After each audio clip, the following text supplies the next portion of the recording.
we're going. The chair's squeaky as fuck.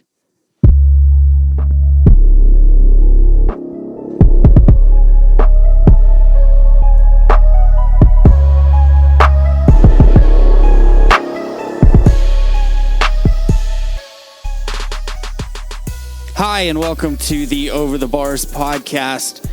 Put down the fidget spinners. Sit down your Monster Energy. We've got to talk about patreon.com/overthebars. Our pledges that have pledged to the Over the Bars podcast are Dan Bax, Chandler Sharp, Eric Young, Jesse Anderson, Corey Hipp, Matt Meyer, Josh Hudson, and Ethan Sloniker. All of them love the OTB show so much that they went to our patreon.com/overthebars link and pledged some money. You can be just like them, and we'll say your name. We'll follow you on Instagram. We'll follow you on Facebook. We'll shout you out. We'll let all of our listeners know that you are a fan of the Over the Bars podcast, and you get cool stickers sent to you monthly from myself and Michael, featuring the Over the Bars podcast logo and cool other stuff like your name on the sticker. You spend $15 a month with Over the Bars, you're going to get a lit kit of stickers specialized for you and you only. You want to be part of the Over the Bars show? Help us, help you, helping us? Go to Over the Bars. Patreon.com/overthebars. Just to be like Billy Mays, one more time, patreon.com/overthebars.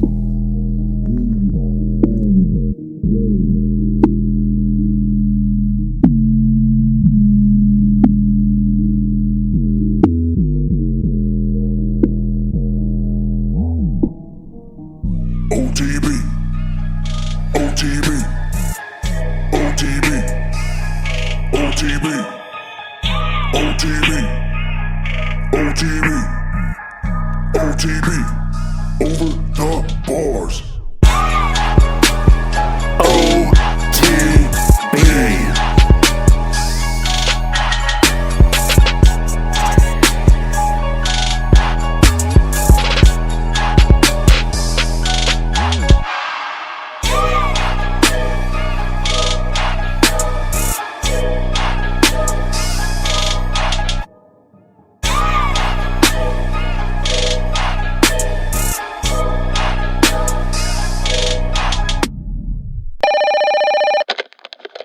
Yeah, OTB, who's this? I'm Ethan Sloniker, Bikeworks powered Donnell Suzuki, 250B, 450B, Schoolboy 2, and you're listening to Over the Bars. OTB.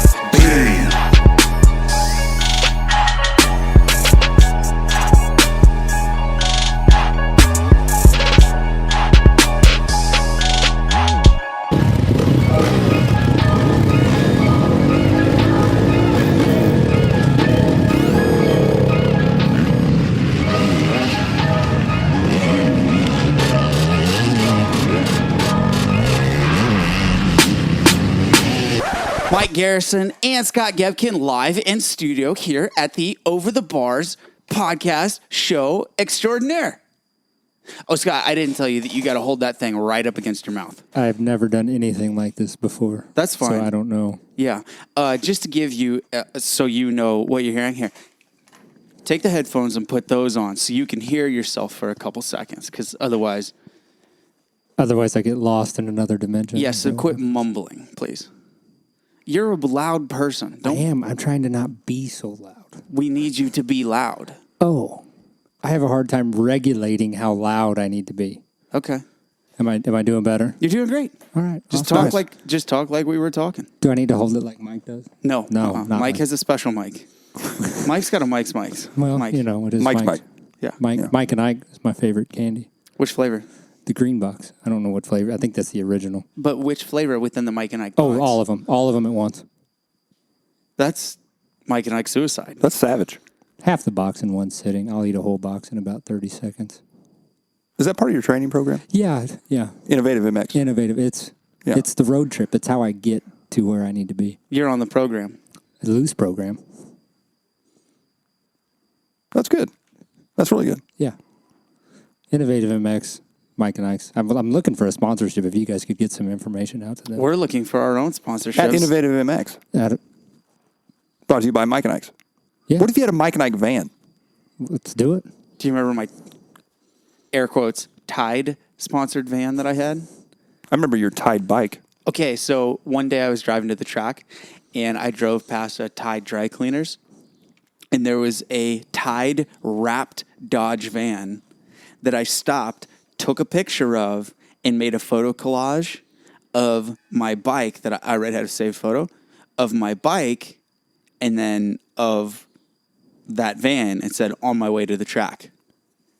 People thought that I was going to show up in a Tide wrapped van and that I was actually sponsored by Tide. Is that why the bike came after that? The bike came first. Oh, the graphics kit with the Tide on it came first? Yeah. Oh, wow. Yeah. So you really played that one like as far as you could.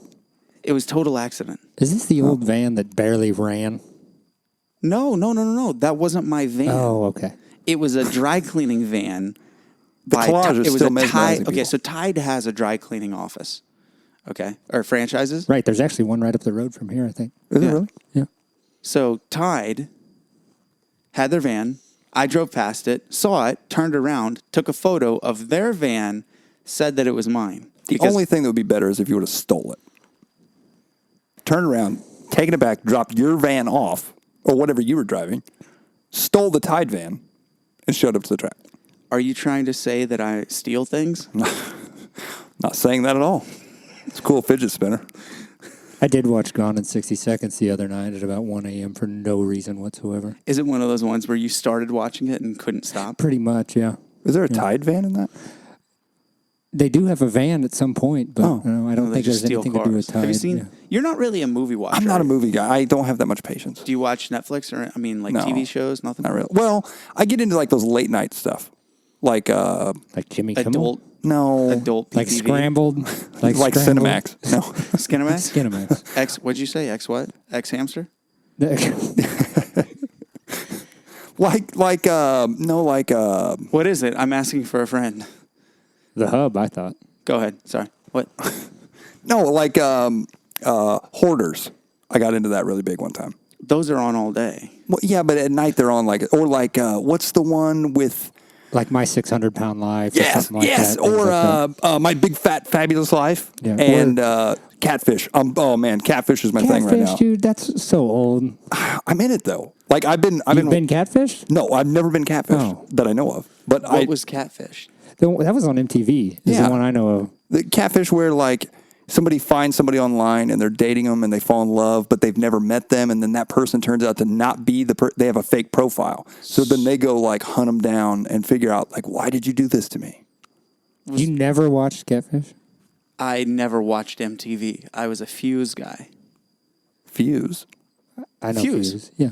What is Okay. Fuse? Fuse was like, okay, so after MTV just took a dive and VH1 also quit playing music videos, then Fuse came up like, what, 2003? Yeah, they played a lot of alternative stuff. It was all. It was kind of your. It started out very alternative, and then they started getting more into like rap and stuff, and then now it's just all music videos. I didn't know that. I think it's a lot of hip hop and rap now. Well, that's what the kids are doing now. Well, hip hop, Yeah. Hip Hop Anonymous. hop. You want to know something about Tide? Sure do. That is the only laundry detergent that I'm not allergic to. Seriously. Yes. What is wrong with you? It's a true story. Like, I love the smell of Gain. If I get near a bottle of Gain, my whole body breaks out in hives and my lips swell up like I just got stung by some kind of like African killer bee right on my face. There must be something in everything other than Tide. I don't know. I don't actually know if it's everything, but Gain especially. Like, or if I change shampoos, I have to be really careful. You know, Josh Hudson could answer your questions. He worked for Procter & Gamble. Oh, yeah, you're right. They make Tide and Gain. Yeah, now see, like, if the guy that's supposed to be on the Gain line doesn't wash his hands before he fills in for the guy on the Tide line, I'm Yeah. screwed. Okay. It's a good thing those aren't mixed together. I don't Right. think. Yeah. Or like if Tide's running a little short, they're like, hey, just dabble in some Gain. I'm done for. Do you do your laundry? No, Yeah, me neither. no. Not only does he not do his laundry, he's not allowed to do the dishes either. That's a true story. I also load the dishwasher, and then it gets reloaded, readjusted, and redone after I do it. See, what I did was I loaded the dishwasher, thought I would be nice and do the dishes. I didn't know there was a difference between dishwashing soap and dishwasher soap. Oh. So I put yeah. Dawn dishwashing soap in the dishwasher. Yeah. 30 minutes later, we came back and we had an entire kitchen of bubbles. The last one I knew that did that, Chad Seiner just did that not too long ago. I probably shouldn't put that out there, but No, you we're should. supposed to put things out there. Yeah. Yep. Yeah. Not too long ago. That makes me feel better because, like, And then my sister did it in college. She flooded out her apartment with that. Blair did. Blair. Oops. Oops. Wait. it happens. Was she in a sorority? Of course. I don't remember. Don't of course me. Like I know the whereabouts of your sister at all times. You were in Warrensburg as much as I was, and I went to school there. The Dirty Burg.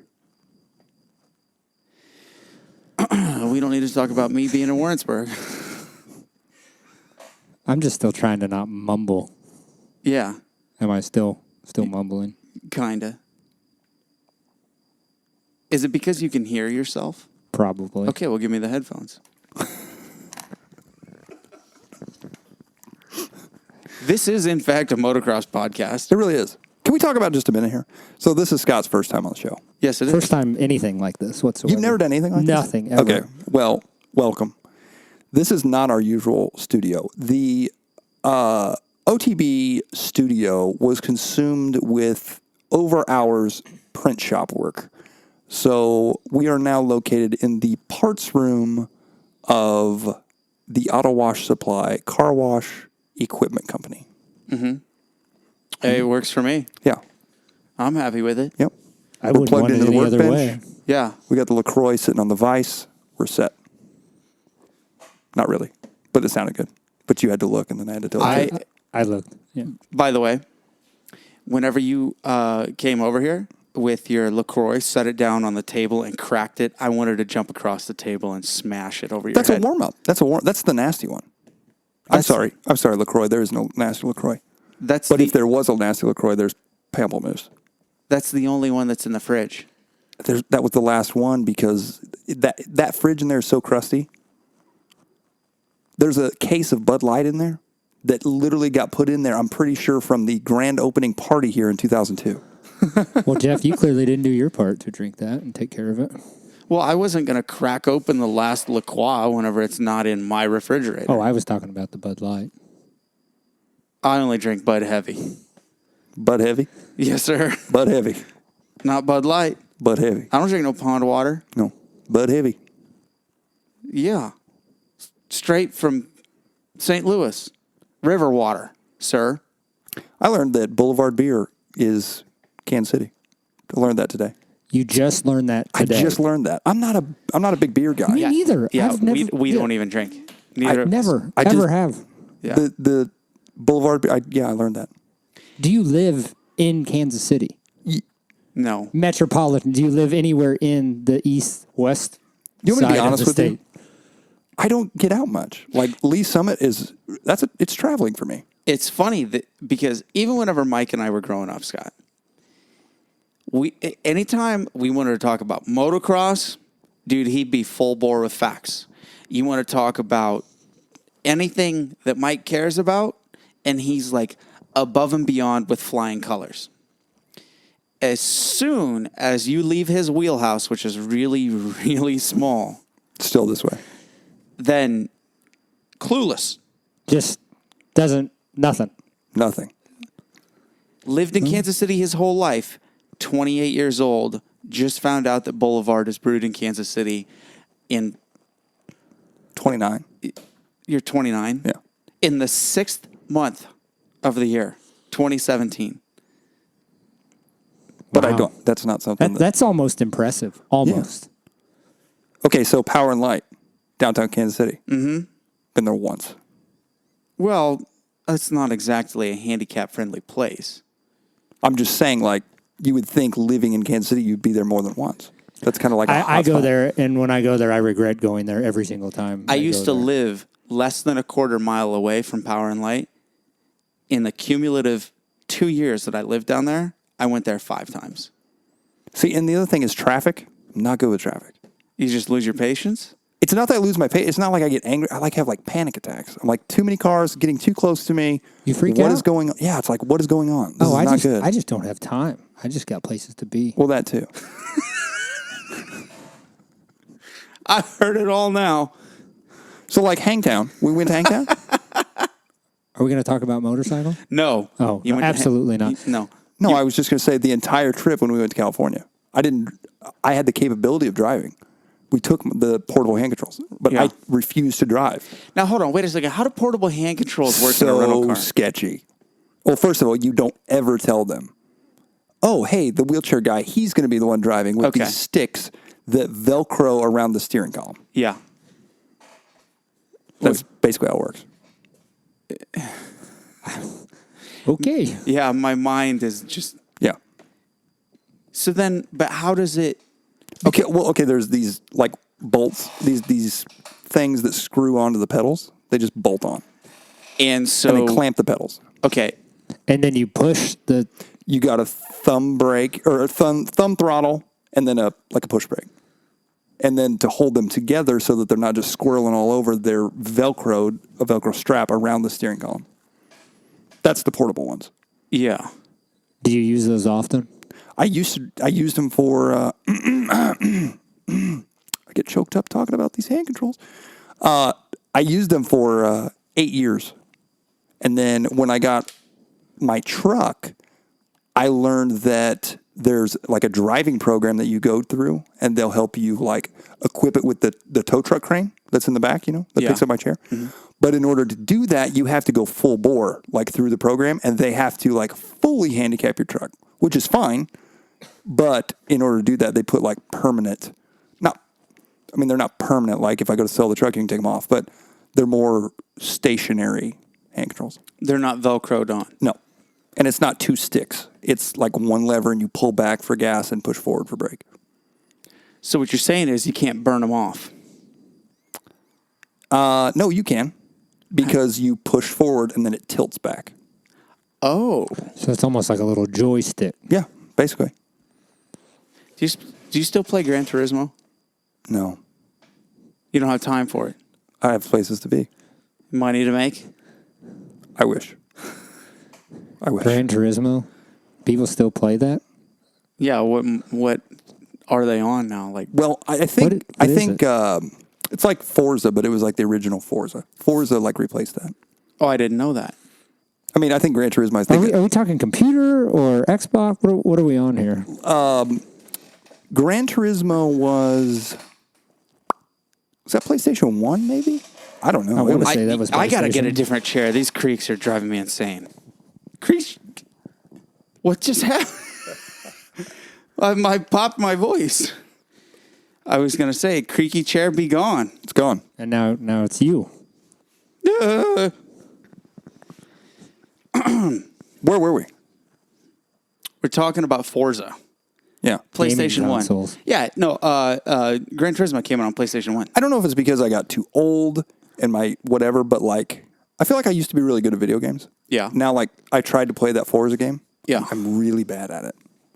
Or is it that you're just more critical of yourself? Maybe you just got really deep on me right there. But yeah, that could be. Or maybe I just don't have the patience or the care that I used to have. Like when Super Mario 64 came out, do you remember how serious we were? Like we stayed up for hours trying to collect all 120 64 stars. was GoldenEye. Yeah. GoldenEye Wave for Runner? hours. Oh, Wave GoldenEye Runner. 007, GoldenEye yeah. 007, absolutely. That was ours. Okay. You were the first Hours. one to get 120 stars on Mario. Do you No, remember? you were. No, I wasn't. No, I didn't do it. Are you sure? 100%, because I remember I called you and was like, I have 115 and I can't get the last 5. And you're like, oh, yeah, well, what happens is whenever you get 120, You might be right. Then the vault unlocks out front of the castle. You jump in that thing and then it shoots you on top of the castle. And then Yoshi's up there in the game. I didn't. Mind blown. I I didn't never remember any made of it that that. far. Yeah. Ever in any type of Mario game. No, I whatsoever. didn't make it up there either. But I did. You did, because you told Oh, me. That's cool. the only reason that I know is because you told me. Yeah. Right. You've slept since then. Yeah. Or hit your head a couple of times. Many a times. Yeah. There was something I was going to say about video games. Video games? Oh, 007, GoldenEye. Favorite map? The one with you start out in a bathroom stall and you walk down the stairs and then you go through and there's like rocket ships. Okay. I know which one you're talking about. Yeah, no, I meant multiplayer because that was in arcade mode. I don't remember. Campaign. How do you mode? remember all this stuff? No, mine was the one that was like, it was almost like a temple. And then you would come up to like the walkway into like an open room. It had a hole in the floor and you could go from level to level. You don't know what I'm talking about. It was all like a brown block. If you said the know. name of the level, I'd remember. I don't know. Stacks was mine. I Stacks was the one that was like a library.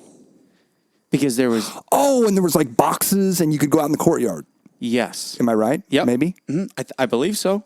I think I know which one you're talking about. Stacks was my favorite one. And then also, I really liked the map that had, remember, the outside snow stuff. And I'm talking about multiplayer, not in campaign mode. But the multiplayer one where you could go outside, but there was the main control room that had the giant computer screen. Yes, and you could shoot the screen. You could shoot the screen. Yep. That's right. I remember So now. that was another really good one because of all the little lumps of snow were easy to squat behind and snipe people from. Yeah.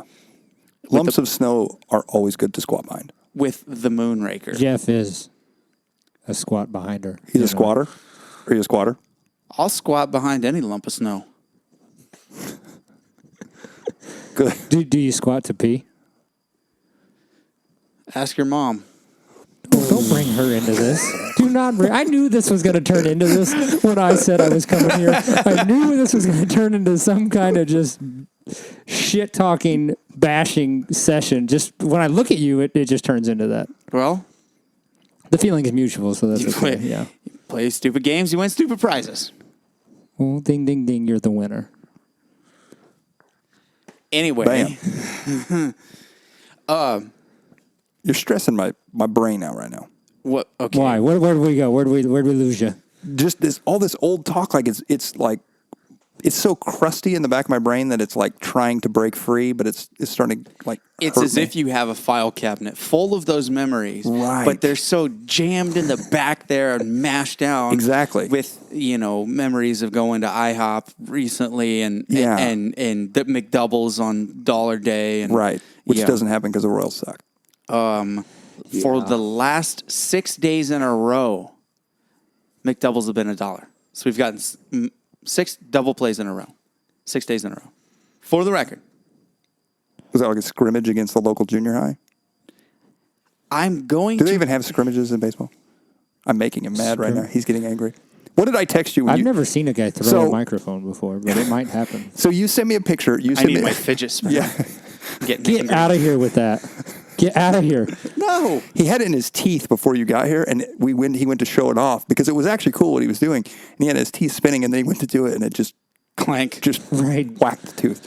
Yeah. What did I text you when you sent me a picture of the Royal Stadium? Okay, so Scott, I went to the Royals game. Right. Yeah. Just see how we went riding, and then you went Monday. So then, this freaking guy, I sent him a photo. Epic photo, by the way. Real good photo. Yeah. I was about, let's see. I was in the J row, or no, JJ.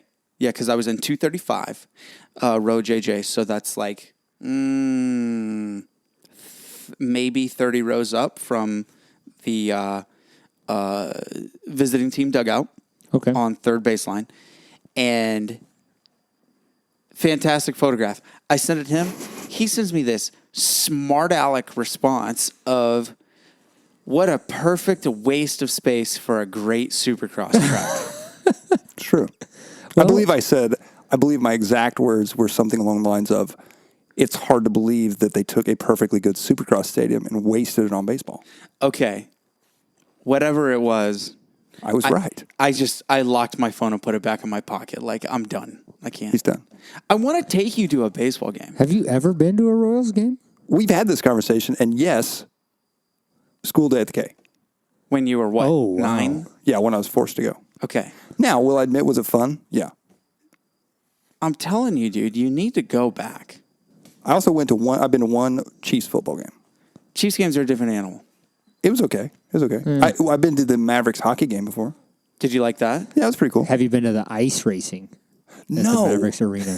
I have not. Scott and I and a crew of wily folks went for an ice race. It's like the inaugural, the first one they ever had. it was the first. As racers or spectators? Spectators. And there was a guy his name was Scott something.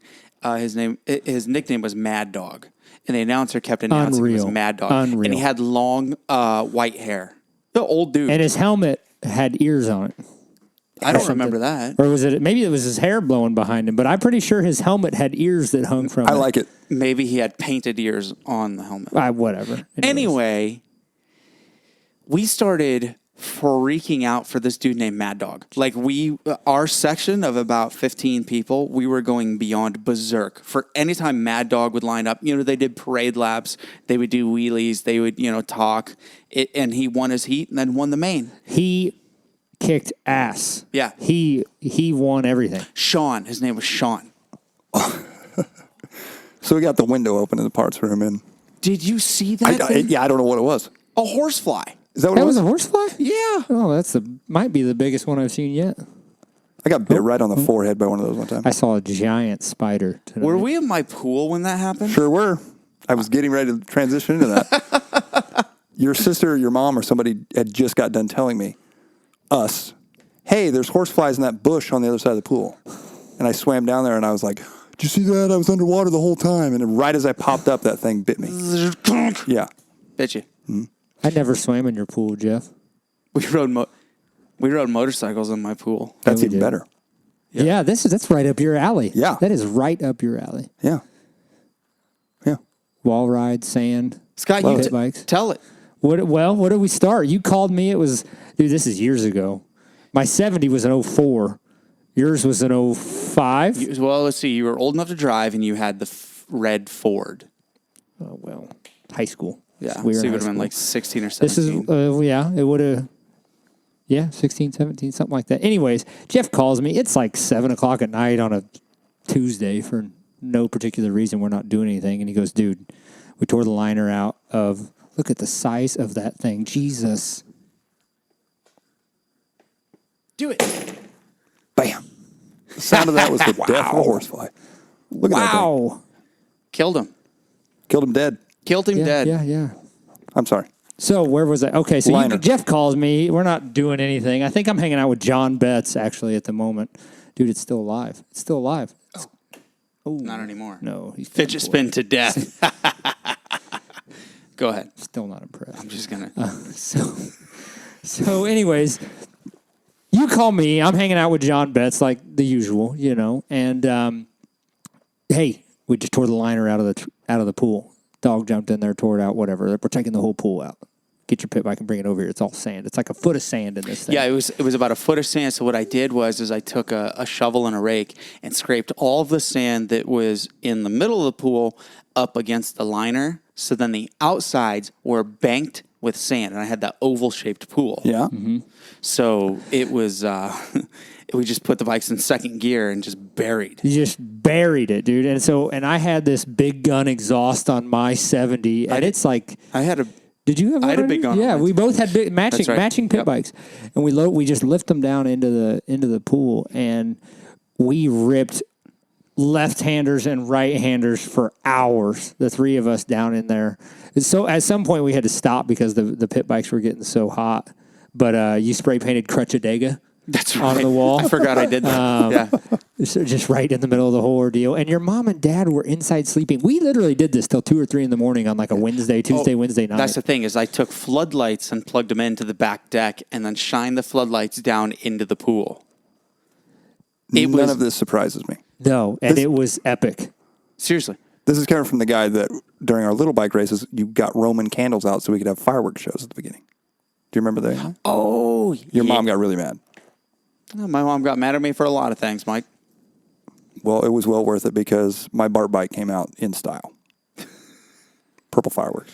Heck yeah. So we were so hardcore with playing in the sandbox that I used to take floodlights. Naked. What? Yeah. Just making the all story more interesting. Yeah. Threw me for a loop there. I got a little... excited. Yeah, I don't know what I got. Yeah. Sorry, excuse my erection.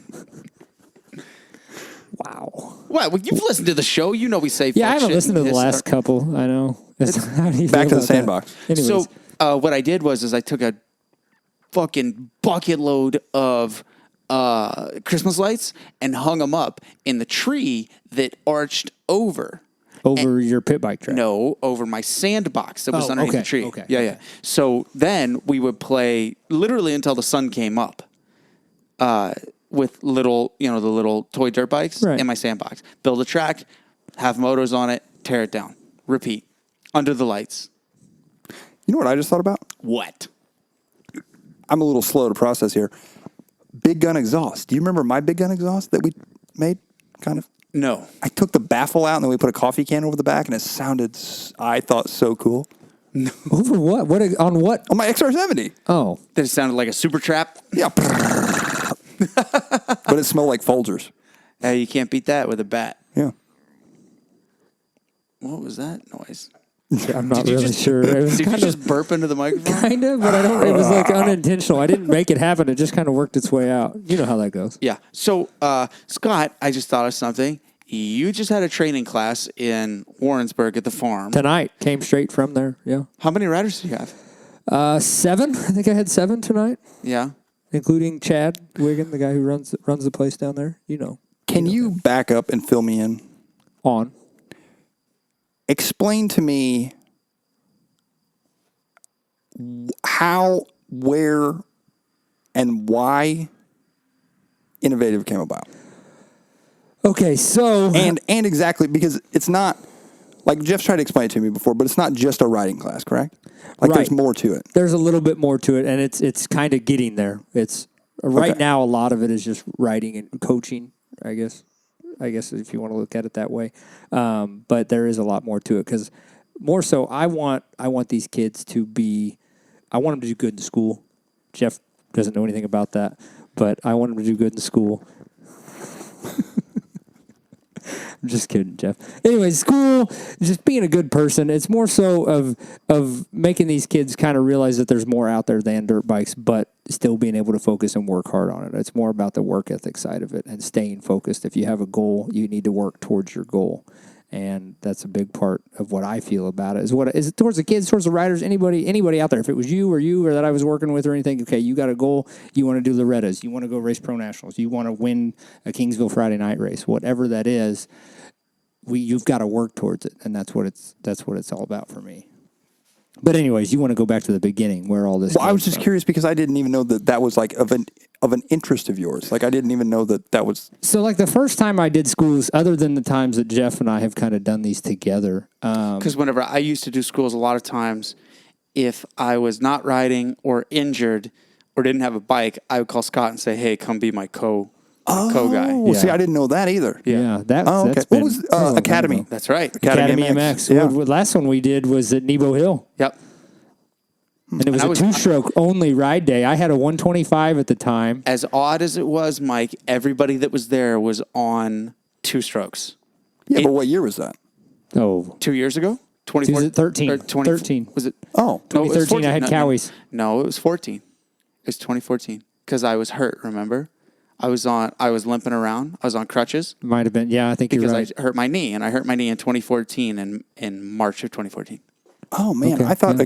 I thought that like Academy was way longer ago, like back in when 2-strokes were still made. Academy of Motocross started in 2005. Okay, So, Suzuki's. yeah, so I did it for 10 years. did you really? Yeah. Wow. Yeah. Huh? Didn't know that. Yep. Jonan helped you for a while. That's where it started. Wasn't Yeah, it?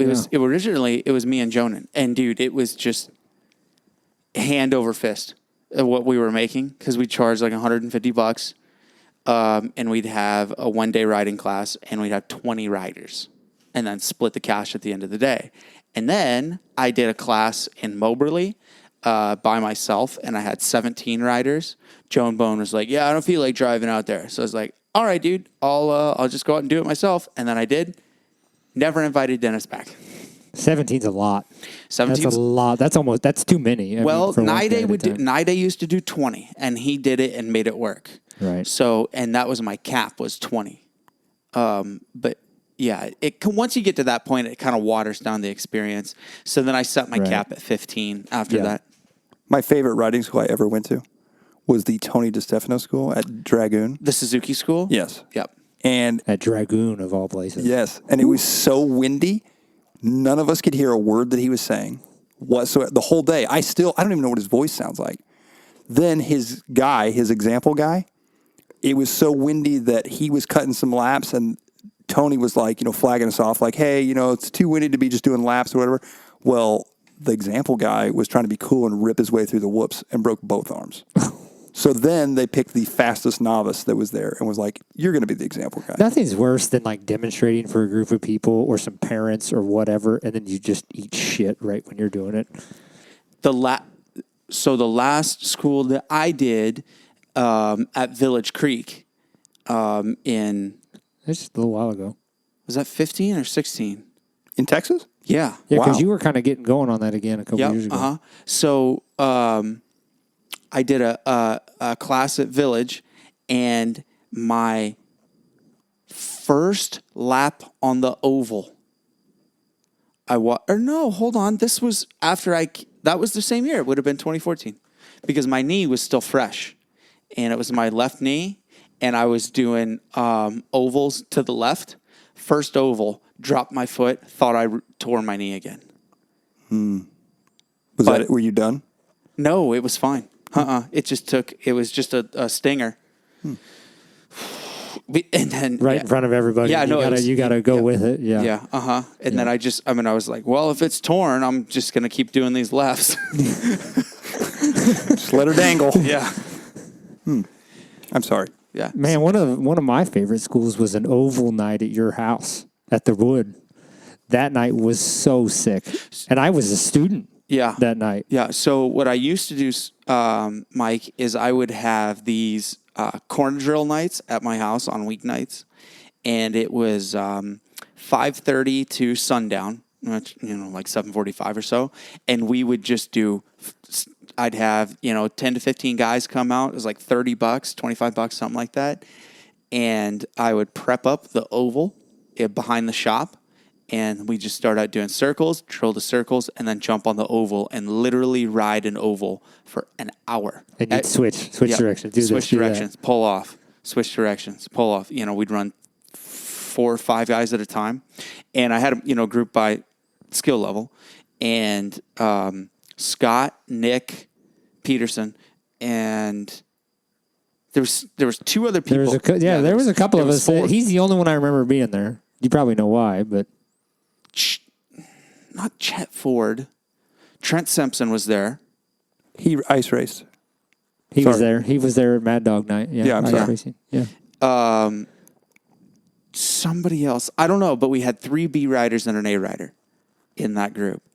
And Scott was going above and beyond on the oval. I was winning. You got a gold star? I was winning. Dude, he had 3 gold stars. 3 gold stars. Triple gold star action. And this guy right here comes in, barrels it, gets pitted, loses the front end coming out of the corner, and Nick Peterson is directly behind him. Or was it? No, he's in front of me. Hold on. Nick fell first? Oh, okay. Nick. And I was committed. Yeah, okay, that's right. Nick pops the back end out because I remember you got squirrely like the lap 4 because you were in front of him, and then Nick got past you, and then Nick was like, okay, it's my turn to lead now. So Nick comes in and is like, gets in the seated position. As soon as his back end hops a little bit, it goes outside of the berm because we had like a foot tall just powder berm that these guys were ripping. And his back end pops out. Scott's committed, coming in behind him, too close to shut it down. I mean, I'm on the gas coming into the turn, leaned in on. Yeah. And I adjust my eyesight, and I look up, and there's Nick laying on the ground, and I'm full throttle. There's no. Yeah. But I mean, he was a full bike length, not even a full bike length behind him. Yeah. By the time that Nick was sliding, Scott locks the front brake, rams into his seat, flips over the bars, bike hits him in the back. End over end, right there. And then Trent laid it down to not, and then whoever was behind him, I can't remember, but it was a full on pileup. Before I could ask if anybody was okay, I had to pick myself up off the ground because I was laughing so hard. Because Scott, slow motion, did that teeter front wheel, and then instead of trying to like hold it, he right at the last second just drops the bars and goes hands out, and then Wow. Boom, right there, folds me up, So yeah, we used to do circles on school nights. Yeah. That doesn't sound fun. It was awesome. It's some of the most fun I'd ever had coaching, and I would ride with them too, and it was uber fun. Yeah. Uber fun? Uber fun, sir. Did they drive you to the fun? To what? To the fun. Did they drive you to the... No? Uber. Uber. Uber fun. Did they transport you to the... This is coming from the guy that won't allow us to say the word sleigh. Ooh, no, don't. Why would you want to say that? I didn't want to until he... Thank you. Is it because of Axel? It's because of the culture around... Okay. Sleigh ground? Thank you. Yeah. Thank you. So, listen. The type of kids that are... Now, this is going to sound really contradicting. The type of kids that are saying the word sleigh do not slay. They're sitting around playing Call of Duty, drinking energy drinks, vaping, and fidgeting. Now, I drink energy drinks, but I drink Monster Rehabs. I don't play video games, and I only fidget spin with free fidget spinners. While sitting around a table in a parts room making a podcast. I don't have it in my hand right now. That's true. Don't you do it while driving? I do it while driving. In your teeth. I'll do it anywhere. I don't fidget.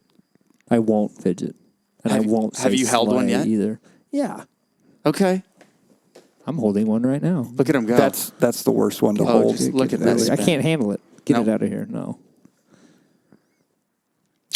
Wild. That's a Keep worthless talking product. about your motocross skills. So let's get back to that. So Sorry. you wanted to know where it started, Mike. Yeah. Like Where it all happened. So other than the times that I helped Jeff and was his demonstrator guy, when I was in college, 2011-ish, I did a couple schools at Highway 65 in Cole Camp. Isn't it Cole Camp? Cole Camp. Chris Fry's place. Did a couple Saturday schools down there. Adam Deppy was one of my students. One of the first kids I trained. He was on a 65. But that's where it all kind of started at first. I did a couple one-day schools, couple times a month, and then that was kind of about it. That was really about. I kind of got out of it after that, and then there was just kind of nothing with it. I was going to school, I was kind of riding, trying to do the pro arena cross thing, trying to be somebody on a motorcycle, and clearly that didn't happen. You tried. So I tried. I gave it, and then when you fall off and get hurt, you're really not. You broke your anybody. wrist, didn't you? Broke my collarbone and broke 2 years in a row. I tried to do the pro arena cross stuff 2 years in a row, 2011, 2012. First year, crashed and broke my collarbone after setting the fastest lap in practice. in the pro class? Yeah.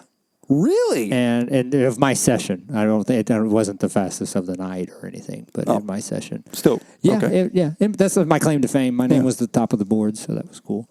And then the next year, I think it was in Topeka or Wichita. They might have both been in Wichita. I can't remember. I did the same thing and crashed and broke my wrist. Keith was my mechanic back then. KP Bad Wrench. KP Bad Wrench. Powerful the one and KP only. Bad Wrench. Now look where he's at. Look at him now. But anyways, I kind of did some coaching and stuff kind of after working with Jeff here and there a long time ago, and it was just something to do for a little bit of side cash while I was in college. But it didn't go far, and I didn't really do anything with it. So as I'm going through college and I'm trying to do this and that, and I'm trying to figure out what I'm going to do with my life. You know what I mean? I'm going to school. I'm getting this degree. I don't really have a job lined up. What am I going to do? I like dirt bikes. I like riding. I like coaching. And it kind of was some ideas I had. And like I had an iPad at the time with a bunch of notes and information on how I would do this and what I would call it and what it would be. And I didn't really do anything with it. I sat on it for a couple of years. And then 2015 or so, man, I'm kind of getting getting all mixed up here thinking about it. But I've kind of got it back out, and I started playing with it again, trying to figure out what I was going to do. I called Gabe Herndon and said, hey, I need some logos. This is what I want to call it, Innovative MX. Work something up for me, and then we'll go from there. I didn't know that Gabe made your logos. Yeah. That makes sense why they look so good. Yeah. Back in 2015, if you look at my flag logo or shield logo, whatever you want to call it, 2015 is right at the top. I like it. Yeah. Anyways, that's what reminds me that I started this in 2015. Okay. But he made all these logos, and then I just kind of sat on it. I didn't really have a plan. I didn't know what I was going to do. And when did I start coaching again? Do you remember? It was last year. Last year sometime? Did I start these up last year? I did a couple full day deals and then kind of rolling in. I had a bunch of people hit me up over the winter. I started a Facebook and a Twitter and Instagram like 2 years ago and just let them sit. I didn't upload anything to them. I didn't follow anybody. And so this year I kind of went into it, developed the website. I made a website, innovativemx.com. Nice little plug there. That was good. That was very seamless. I like how you did that. Yeah. And then I've got the Instagram, Twitter. I don't use as much, and I don't just because I just don't. And then I got my Facebook page, and I started all those, and then I just still kind of sat on them because I didn't really know what I was going to do with it. I just wanted to make sure I could at least make them and get the domain name and all that, and kind of have it sitting there. And rolling into the winter, I had people reach out to me about coaching because they had talked to other people that I've worked with or this and that, and I was kind of trying to figure out what direction to take it. And then I just kind of went with it and started doing some training this year, and it's kind of evolved into more than I could imagine, really. Probably kind of like Academy MX was for you. You kind of started out, and then you almost were overwhelmed with it at some point, I'm sure. Well, I don't know. See, whenever I was doing Academy, that was the only thing. I was racing and doing Academy. Right. So it was easy because I didn't have a job to go to. Right, okay. Whereas now, you're there from, 7 to 3? Right, yeah. Right. Whatever. What's your degree in? I have a bachelor's degree in safety management. Perfect. Yeah. Yeah. Safety. Let's talk about safety. Jeff and I recently had hold that. No, sorry. We're not going to have No. Nope. We can get to that. Yeah. No, we're not there yet. We're not going to talk about safety. Let's talk about safety in about 3 minutes, 2 minutes and 45 seconds. I wasn't Who's really counting? done with Innovative MX anyways. Perfect. Go. So you want me to go for another 2 minutes and 22 seconds 40. now? Yes, Yeah. please. So, where was I at? No, I'm just kidding. So anyways, I sat on that. I sat on all this stuff for a while, and I finally got it going this year.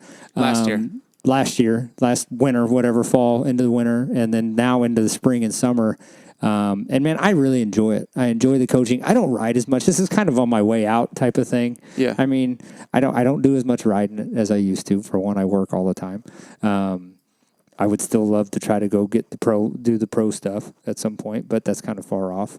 And this stuff still keeps me at the track. It keeps me involved. And man, like I said, I'm kind of on my way out. So seeing these kids do well, seeing them learn, see the light bulb come on, seeing them figure it out, and then seeing them apply it at the races and improve each weekend, or seeing a kid that I've worked with go win a race or whatever, it kind of makes me feel like I am in a way, if that makes sense. And so that's kind of why I've kind of dove into it as much as I have and gotten as involved as I have.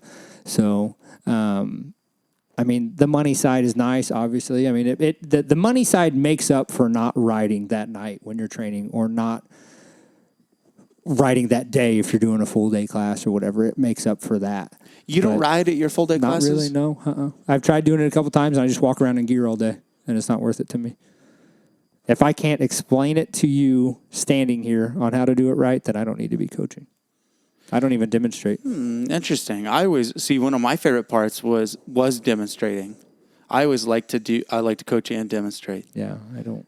Because I think it's because of the way that you're probably better at explaining what it is that you're saying than I am.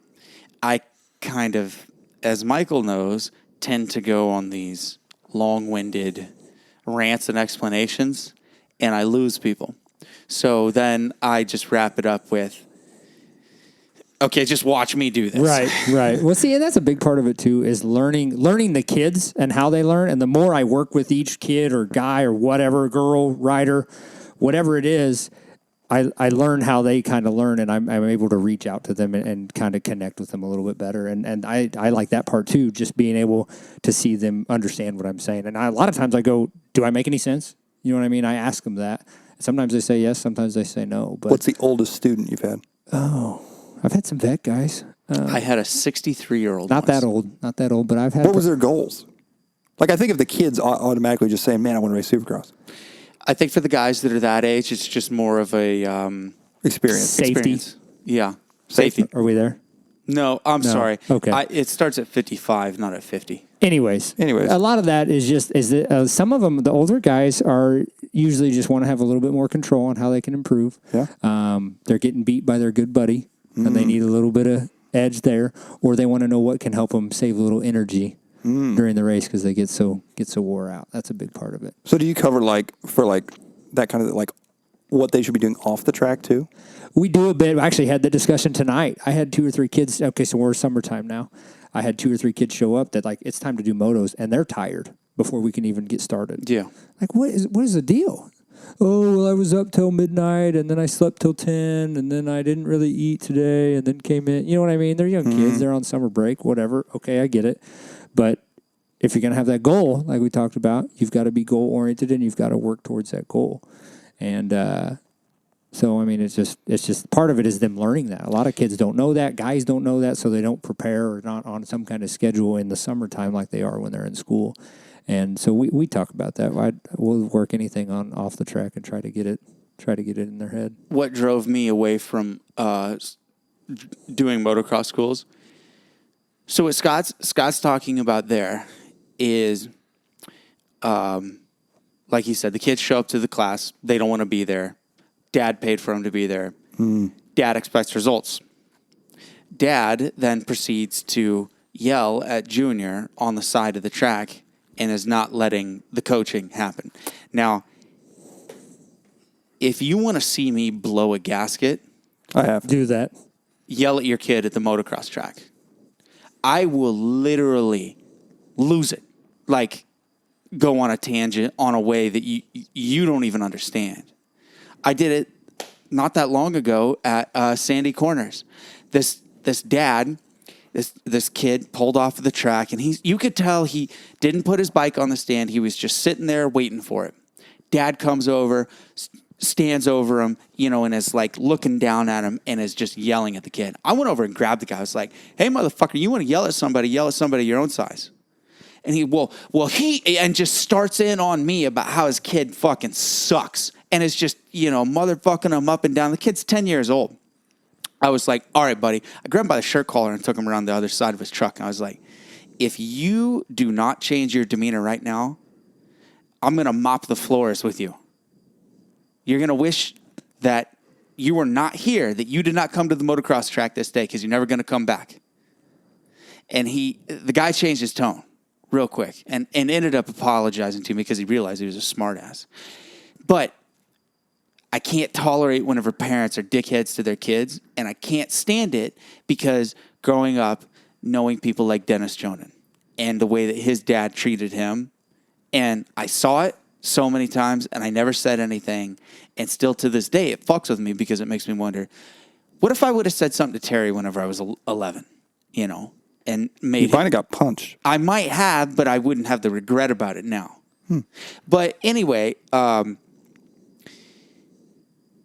whenever the parents would tell me about how good their kid is and how they, expect these results and all this, and then I started learning, they don't want me to teach their kid. They just want to learn what to yell at their kid about by hearing me say it. Now, I had some bad customers, and I had a string of bad customers in a row, and that burned me out on it real quick. Now, not every customer like that, and there's very few of them, but the ones that are, it's... You run into that every now and again, but I haven't had a whole lot of that, at least not recently. See, now, the demeanor was different years ago because we're talking about real close to post-recession. Now, the people that are coming to your classes are a little better off than they are now. Right. But before, I was dealing with people that were stressed out about a lot of things, and weren't getting through to their kids at the motocross track, but were spending all this money on their kids while they're cashing empty checks. So you want to get into RC cars? Is it bad? It's not, and it's much like that. But I know your feeling in the sense that I can name 5 guys off the top of my head that it drives me bananas. Their kids are having a blast out there racing RC cars. Yeah. But the dads want them to be the next world champion. And literally they scream, they yell, they walk off, they throw their kids' cars. I'm like, why are we doing it? Like, why even come? I was at a race up in Nebraska, and I just about pulled a Jeffy. A Jeffy. You almost went ballistic I just on a went guy? Jeffy. Yeah. I can't imagine taking a school with you, though. Well, He seems very peaceful, very calm. I'm very direct. If the kid's not doing what I want, I'm going to tell him, hey, just all you have to do is just listen and do what I say, and you'll figure out that it's going to work. Not just go out and do it. And it works. It gets through to the kids. Scott's way is different. Every motocross trainer is different. Everyone's way of doing stuff. I feel like if I was a kid, I would cry at yours class. I was not mean Like to the kids. I'd be going into a corner and you'd tell me what I was doing wrong. I'd be like, I got to go to the bathroom, Jeffy. Hey, Mike, let me ask you something Yeah. very quickly. Ask me. Do you got your phone on you? You bet I got my phone on me. You want to break that bad boy out? Bam! Look at it. Look how bright it is. That's a neat little case. That's You're not new. gonna- You're not That's gonna because lose I had a that. little extra vinyl laying around and the old case was... So you went ahead and fixed her up with that custom Boom RC kit. Let's sure go did. to Hot Topics. Hi, guys. This is Josh Hudson with Fox Racing, and you're listening to Over the Bars podcast. Sit back, relax, and enjoy the ride. Unfortunately, I'm sure we're going to have to hear another race report from Jeffrey, but it will all be worthwhile when we get to hear from Mike Garrison and the Hot Topics.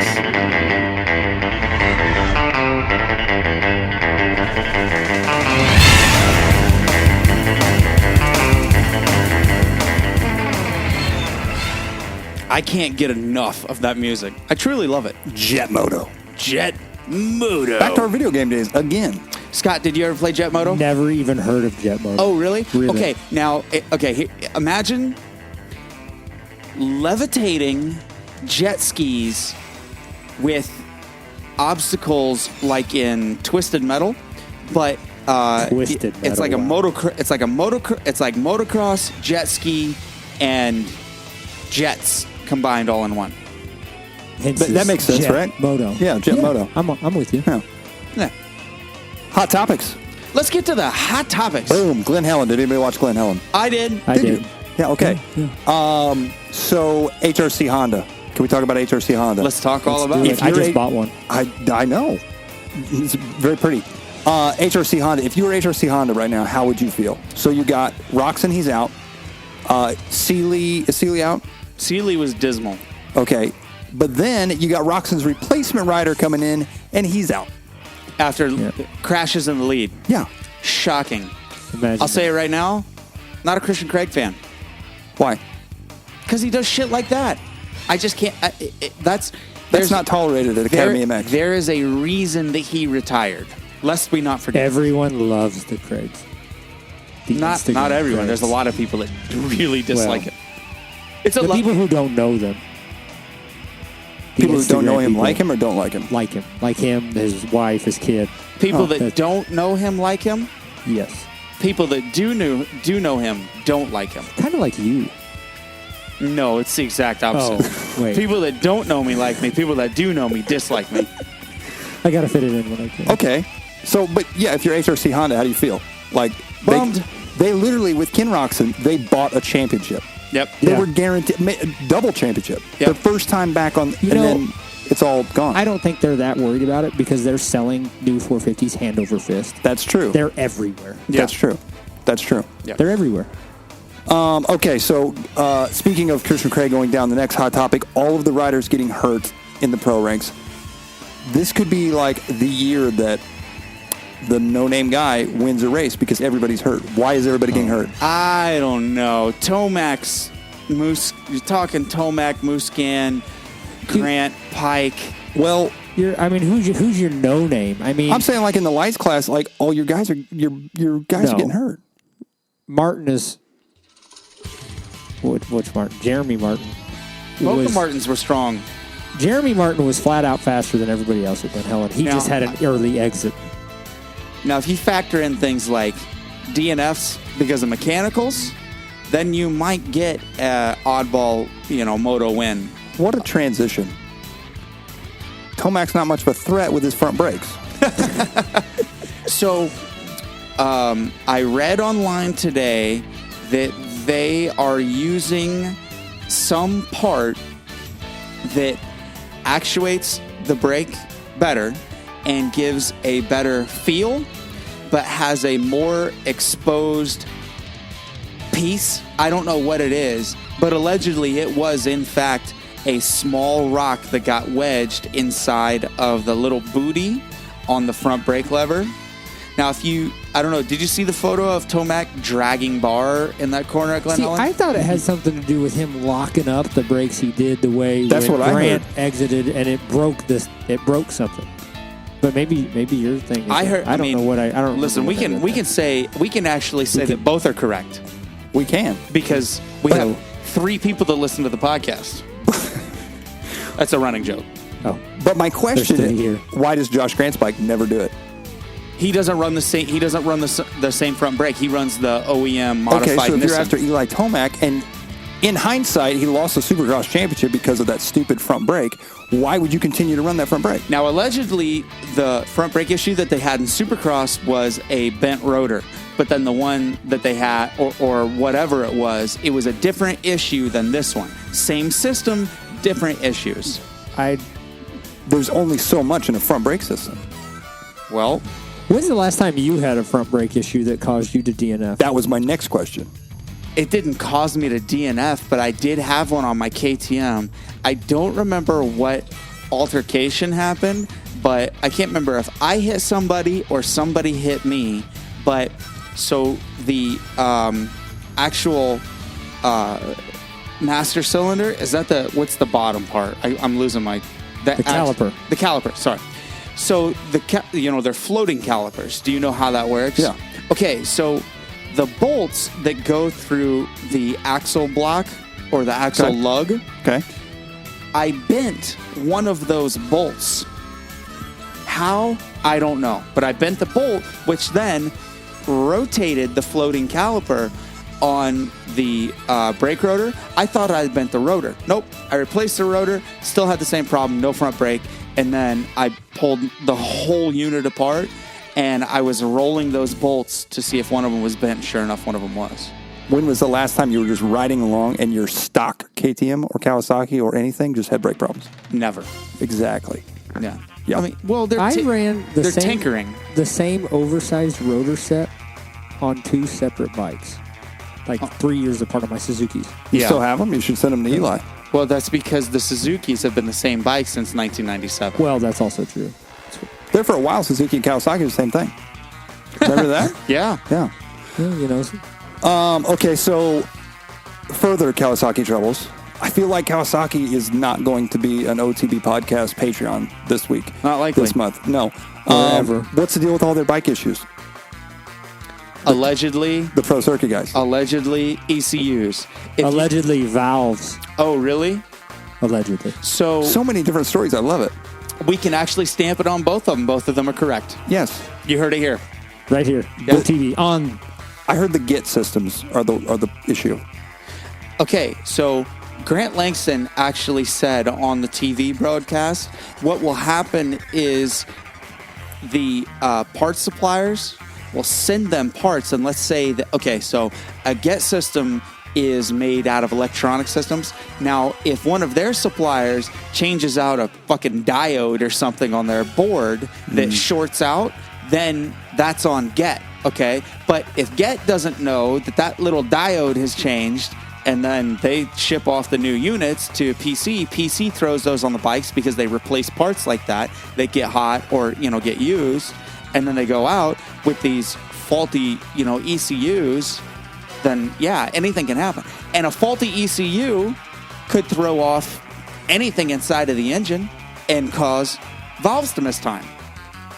So it could be it could be the dog wagging the tail or the tail wagging the dog. But the problem is they got to figure out where the wag is broken. I know after the race at Hangtown, leaving, Mitch Payton, maybe he just has an angry face. I don't know. I've never met the guy. Yeah, he does. Okay, well, his face was real angry, and he was sitting at the back of the trailer like, he was pretty mad. I can only imagine what he was like after Glen Helen. Livid. Probably more than that. Like on fire. Probably. Literally just burst into flames right there. I bet he was so angry that he stood up and walked out. He might have. That's when you know you're angry. I've only been that angry one time. One time. Okay, so now I'm jumping ship. I like it. Totally. Yeah. Last weekend, I've never done this before. I worked at the RC car track as like an employee. Okay. I've ran races at an RC car track, but I've never worked at one. Okay. So races got done. I thought that was it. They rented the track out for like RC birthday parties. Like kids come in, they have vehicles, they're set to go, right? What track is this at? Blue Springs. Yes, we could do this for your birthday is where I'm going with this. But Dude.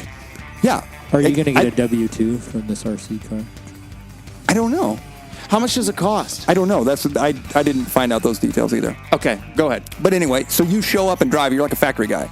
They have the cars ready when they break. They fix them. Everything. When you rent a birthday party out, even the parts that you break on their cars, they fix. Like, you're good. Excellent. Yes. But where I'm going with that is, do they do that for like motocross? Like, could you imagine like renting the track out?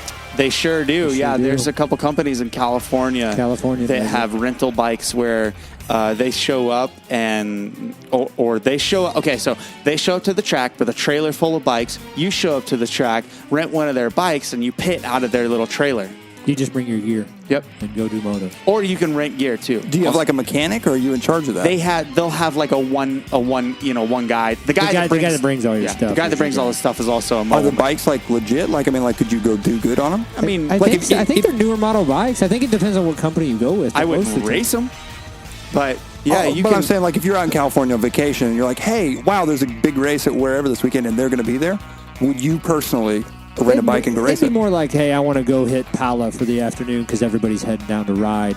So I'm going to go rent. Yeah. I'm going to call, MX Vacations or what's the one Sean Lipinovich?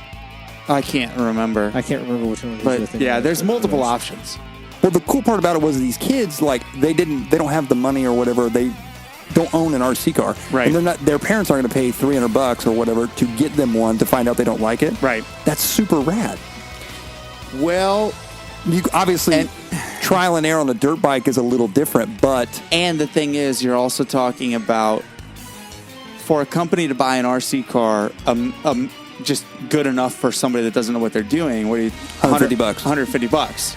Now to get a good enough to ride dirt bike, minimum $2,000. Minimum. yeah. Minimum. So yeah, it's feasible, but would people want to spend $200 to for themselves to go rent a dirt bike? Like, so your kid's on an 80, and he thinks he's ready to move up. Or let's say he's on a 250. I don't know what he's on, but he wants to move up.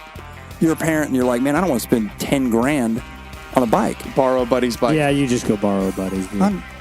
You guys are killing my dreams. Next hot topic. Next Are hot you topic. going to open a business for this? No. Okay, then. No, I'm not. No. Guess what I just learned? We talked about Grain Valley, the motocross track, last time, X2, your dad's old place. What? The Movi MX Vintage Series. Uh-huh. I knew that they had a vintage race scheduled at Grain Valley. It's not at the motocross track. It's a vintage supercross inside the dirt oval. That's going to be cool. Yes, that's what I'm saying. Like, I hope it's old school like KCI. That's what I'm saying. Like, but I think we all need to go. I'll try to find a vintage. I could get a Scott, have you ever ridden a vintage bike? I mean, I've rode them, but not like suited and booted, ready to go rip You like a should vintage suit and boot race. and ride the Grain Valley Vintage Supercross. I hope there's singles and walls, and it's like a true OG supercross. Dude, oh man, I can only imagine how much fun it would be to actually ride like a vintage supercross track on like one of Henrik's YZs. Yeah, like you would be Bob Hanna. I just think it would be so much fun because it'd be like riding a big pit bike with a lot of power, with 38 horsepower. That sounds like I'm getting hurt. I think it sounds like a good time. See? Sign me up. Yeah, I'm in. see? Kingsville's got one. It's not a Supercross, but Kingsville's vintage race this year. I'd ride Kingsville enough. I'd rather do the vintage Supercross. especially if it's dusty and just old school. Don't know what that's going to be like, but Crusty, not dusty. That's what I right, meant. crusty. Yeah, crusty. Yeah, crusty, not dusty. Crusty veteran. So my next hot topic is I'm rebuilding the track at my house, and I learned something very, very valuable. Your dad used to be like my track owning hero, him and Steve Halterman. Yeah. I always wanted to own a motocross track. I've always wanted to do that. So I'm on the tractor the other day, right? And I learned that when you let your track get overgrown and you may or may not kind of forget where everything is, Yeah. you cannot take your tractor on cruise control through the whip section. Ooh. You got a little. Huck a buck. Yeah. In the words of Jeff Emig. Mike, I've never rode at your house. All these years. I haven't either. Really? Nope. Why? Why? I don't know. Why? You tell me. I don't know. So what Don't I'm look doing, at me. Don't look at me. So what I'm doing is Tracy Freeman of MX 343. Yes. He came out 2 years ago. Yep. Built the ultimate UTV side-by-side track for me.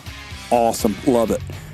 Well, now, mainly the people that come out and ride, including my dad, all race vintage. So I'm making a vintage outdoor national inspired track. So it's not doubles and triples and that kind of thing. Singles, rollers. Lots of The good turns, stuff. lots of off cambers. Yeah. it that kind sounds of like thing. I need to bring Innovative MX to the Garrison Actually, compound. yeah. The only thing we don't have is a way to water. Yeah. That's every track. That's Yeah. every private track in the Yeah. history of private tracks. Yeah. Now, okay, so as we get ready to finish up Hot Topics, I have a new segment within Hot Topics. Ooh. A segment within a segment. I'm a fan. So anybody that knows my dad, Greg Homer Garrison, knows he loves to gripe. Did you just say Homer? Yeah, his name. Never knew that. That's an RC track thing. Since the beginning of time, his nickname has been Homer. I think because he slightly resembles Homer Simpson in appearance and just all the way around. Yeah. Or is it just because he's a homer? He's a Homer runner. That I tried to make something cool out of that. Cool. Yeah. Oh, right. Yeah, can't make baseball jokes if you Yeah. don't like baseball. True. That's true. Okay, touche on that one. You know what I found out about my dad? What? He won't deny it or confirm it, but my dad has this face. I'm sure your dad has it too. When like you're asking a question they don't want to answer, they get like this little smirk and they kind of like, like their mouth quivers a little bit. Yeah. So, New Year's Eve 2 years ago, they were hanging out with their friends, and Brittany and I went and met up with them. And their friend says, "Oh yeah, your dad. No, he's the one that his senior year rode through the halls of the school naked on his pit bike or on his mini bike." My dad rode through high school naked on a mini bike. And Yes. you never knew it. Never knew it. Probably because he didn't want you to go do it. Probably not. But if I was in high school now, I would have to go do it just to one up my dad. I wouldn't recommend going and doing it now. No, I through think high in school. 1970, 1940, whatever year he graduated, I feel like Burn. I feel like it was probably more acceptable. Well, I'm just saying now you'd end up on some kind of list. You'd have to move. Actually, and now if I did it and no one is at the other end to catch me, that'd be terrible. Ooh. Yeah. Okay, so anyway, gripes with Grumpy Greg. Okay, Grumpy Greg has two gripes after the weekend. Okay. Number one, he wants to know why everybody made such a big deal about Marvin Muscan in Supercross pulling out of the way of Ryan Dungey. But at Hangtown, and I actually did not see this in action happen, and at the Supercross, Grant did the same for Tomac. Now, it was not as literal, but Grant did not fight Tomac for the position. I saw that. I saw that on TV where. So he wants to know, where's the big fuss? Well, that's because It's round one. we were 3 motos deep. Now, see, his argument on that is technically it's still for a championship. That's true. Yeah. I mean, I'm with you. I don't think it was as noticeable. That's what And it just doesn't matter as much right that's now. what the consensus was. Yeah, it Grant's just doesn't better matter as actor. much. Yeah. That's what, see, Grant's a better actor. Well, he is in the vet class nowadays compared to all those kids. He's the oldest guy on the gate right now. I didn't realize Yeah, that. he's 31, something like that. He's the oldest guy running outdoors. Really? I'm a fan. Yeah. Wow. I'm a big fan of that. Interesting. My next gripe with Grumpy Greg is, so my dad's learned Facebook, And the problem with Facebook is he knows everything that's going on a pro level, local level, national level, all that kind of stuff. And he's getting tired of all the pro guys getting hurt and being out. And How do you fix it? well, hold on, I'm not done. Okay. So his gripe is, and he will openly tell you he has no solution. He just wants to gripe. He feels there are too many unskilled riders buying overskilled bikes. Would you agree? Yeah. Isn't that every motorcycle? I've said that since day one of the 450. And I so disagree, but that's okay. Oh, see, this is what I was hoping for. Grumpy Greg, his gripes have created a controversy. Okay. Are we done with hot topics? I'm gonna turn the music off. Okay, well, Oh. can I have one more hot topic? Oh yeah. And then we'll come back to this? Yep. Mm-hmm. I lost my train of thought throughout all of that. What was my train of thought? I don't know. We're done with hot topics. You had one more hot topic. Yeah, I did. If I come back to it, you can turn the music back on. We'll just. We'll save that hot topic for next week. Yeah, we'll save it for next week. You didn't have it at the end of the No, list. I didn't. It was something that popped in my head when we were talking about Tomac and Grant and something. Lost it. Lost it. Wow. Amateur hour. Yeah. Okay, I'm gonna kill the music. Kill the music. Kill. Music is dead. It is serious now. It's no longer a hot topic. It is a serious topic. We've gone from hot topics to hot takes. Hot takes. Greg's hot take. What? Okay, let's. You want me to re-say it again? Grumpy Greg. Grumpy Greg, in case everybody was too tuned into the music, Grumpy Greg's gripe, which he openly says he does not have a solution for, he just wants to gripe. I quote him. There are too many unskilled riders buying overskilled bikes. Okay, I couldn't agree with that more.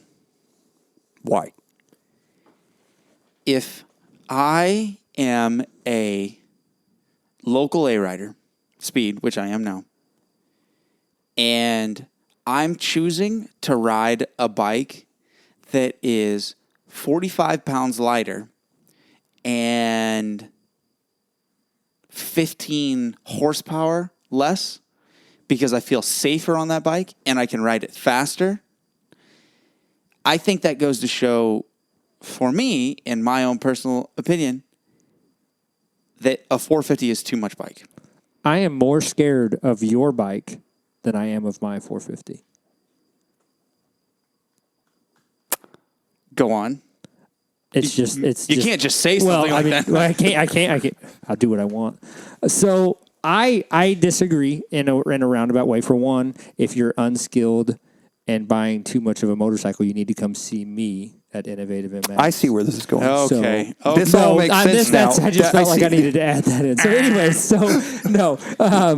anyway, we've had this discussion before. You're a big fan of the 350. I think the 350 is a big piece of junk, but that's just my opinion. What year 350 did you ride? I'm just in the idea of a 350. So hold on. Have you rode a 350? Yeah. Whose? Chandler Bacaric had one. And Is what I year feel bad was it? if I don't know What year was it? I don't know. Years ago. It's been a while ago, yeah. Okay, so the new 350 is so far advanced from what you rode.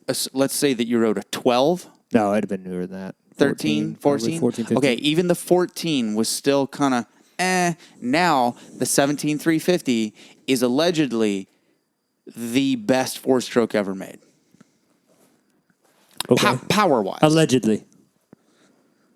We all To know who? That, we all know that KTMs are the best bike. So, Period. yeah, well, so then now we can throw that right out the window. then This is a homer over here if we got the anybody that's a 350 homer.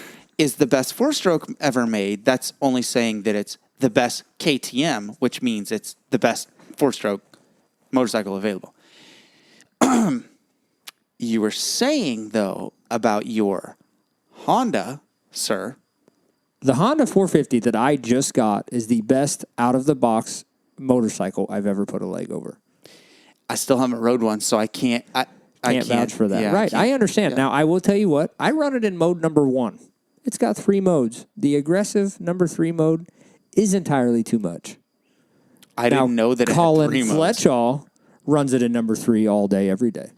He's not And- afraid. See, He's not afraid. I think that's where his gripe comes from, in the sense that it used to be if you wanted the aggressive bike, it was not a push of a button. you had to be in it long enough to know how to build an aggressive, like you had to build a factory bike. Now I think what he's saying is you're able to buy a bike that, I understand it's not the equivalent of a factory bike, but it's the equivalent of a factory bike 20 years ago. So essentially, instead of saying, okay, here's how I think Greg looks at it. Mode 3 is not aggressive. Mode 3 is no governor. Correct. Whereas No government. go government. Whereas mode 1 is a electrically retarded version of what full capacity is. Correct. So the bike is intentionally watered down. So you're riding your bike at not full power. Yeah, most of the time. Right. Not all the time, but Right. most of the time. So, but then mode 3 is all available power All the time. all the time. So what you did is you went and bought a bike that you can't ride at its full potential. You see what I'm saying? You have to select a watered down version of the actual bike itself, what the bike is actually capable of, which is where you don't ride it at. And I'm not saying that that's a bad thing. I'm just saying. But what I'm getting at is Yeah. that I want to be able to do that. I think the factories, that's the whole idea behind all of this, is to build the best product, to be able to build the most power, to be able to have the better suspension, have the better brakes, build the best thing you can possibly get, technology, all that into it, whether it's a the two-stroke, mic back up. four-stroke, whatever it is. Sorry. I don't even, now I've lost train of thought. No, I see what you're saying. I think that as the factory sense goes, you want to build the best product you can possibly put out there to your consumer, whether it's got 49 millimeter forks or whatever, or it's a 450 or a 350 or a 125. I see what you're saying. I think the everybody thinks that they're Ryan Vilpoto is the problem. People don't realistically buy a dirt bike. Okay, so a guy goes out. For instance, like my dad would say this. He's ridden vintage bikes for how many ever years? If he goes and buys a new bike, he wants to buy, like he's going to want to buy the fastest, best 450 out there. But realistically, to be safe and to be where he needs to be, he's talked about buying like a Woods version of a Husky. Yeah. I think his gripe is The bikes are too good. And again, there's no solution to it. But if you hand a kid $15,000 to go buy a bike, he's not going to think about, hey, I'm just came off a Super Mini. I need to start out on a whatever. Oh, I disagree. You know what I'm saying? I think it just all depends on your involvement in the sport. And I think a big part of what you're getting at is the lack of 125s available from the manufacturers. The step between the 85, the Super Mini, whatever, to the 250F is too big of a step for most kids. Not everybody, but for most kids. And that is a big issue as far as the youth riding, youth riding in general. Yeah. Your 15-year-old that is pretty good on an 85, whatever, knows what he's doing. You know, maybe not the fastest kid, but is a good rider. You know, probably like me on an 85. You know, I wasn't very good. I was a little big for my 85, but my age-wise, it's what I fit into. I kind of knew how to ride, but I wasn't great. Went to the 125, and my whole world changed. Imagine, though, if you would have gotten on a 250F. Correct. And at the time, there wasn't a 250F, so thank God. If you went from a CR85, was it 80 or 85? It was an 80. Okay, so if you went from a CR80 with no power valve to a Honda 250F, which makes top horsepower at 13,000 RPMs. Yep. Arguably, the 85s have not, they changed in looks, but have they really changed? I don't pay attention. No. Well, Honda didn't even make it on. No, but I'm saying, like, even the KX85, I understand it looks like a newer bike, but newer it's bike. no. Most of those have not made a change since 08, maybe. They've changed the plastic on the Kawasaki and a couple, this or that. the exhaust port angle, tiny little stuff. The advancement in the big bikes is not in the mini bikes. Correct. Your stepping stones are out of order. But the manufacturers, as far as that goes, they don't care. They don't care. Okay, what you just said right there is the most important thing to address. The manufacturers do not care. And the reason for that is because, see, what you have to understand, it goes beyond demand in market. In a way that our culture as Americans, we can't understand. Now he's on to something. Because the Japanese, their culture is so driven around the pursuit of perfection. Now, we all know in America, you can't get perfect. But in Japan... I'm pretty close. Well, Michael, every day I wake up and I think, how can I be more like Mike? Just like Mike. Yeah. Just like Mike. I got that from Grumpy Greg, too. Yeah. Yep. The good stuff. The Japanese, they don't give a shit about what's going to sell at the end of the day. The corporations have marketing strategies, and they understand this is what we have to do to sell motorcycles. But the actual engineers, the people that are building the motorcycles, they don't give a rat's ass about the market. They deal with the marketing side of it After. after as little as possible, because they're in competition. Okay, so Honda, Suzuki, Kawasaki, Yamaha, the 4 big Japanese manufacturers are in competition, and think about this. Imagine if Chevy, Ford, well, they're all kind of the same anymore, but Chevy, Ford, Dodge, and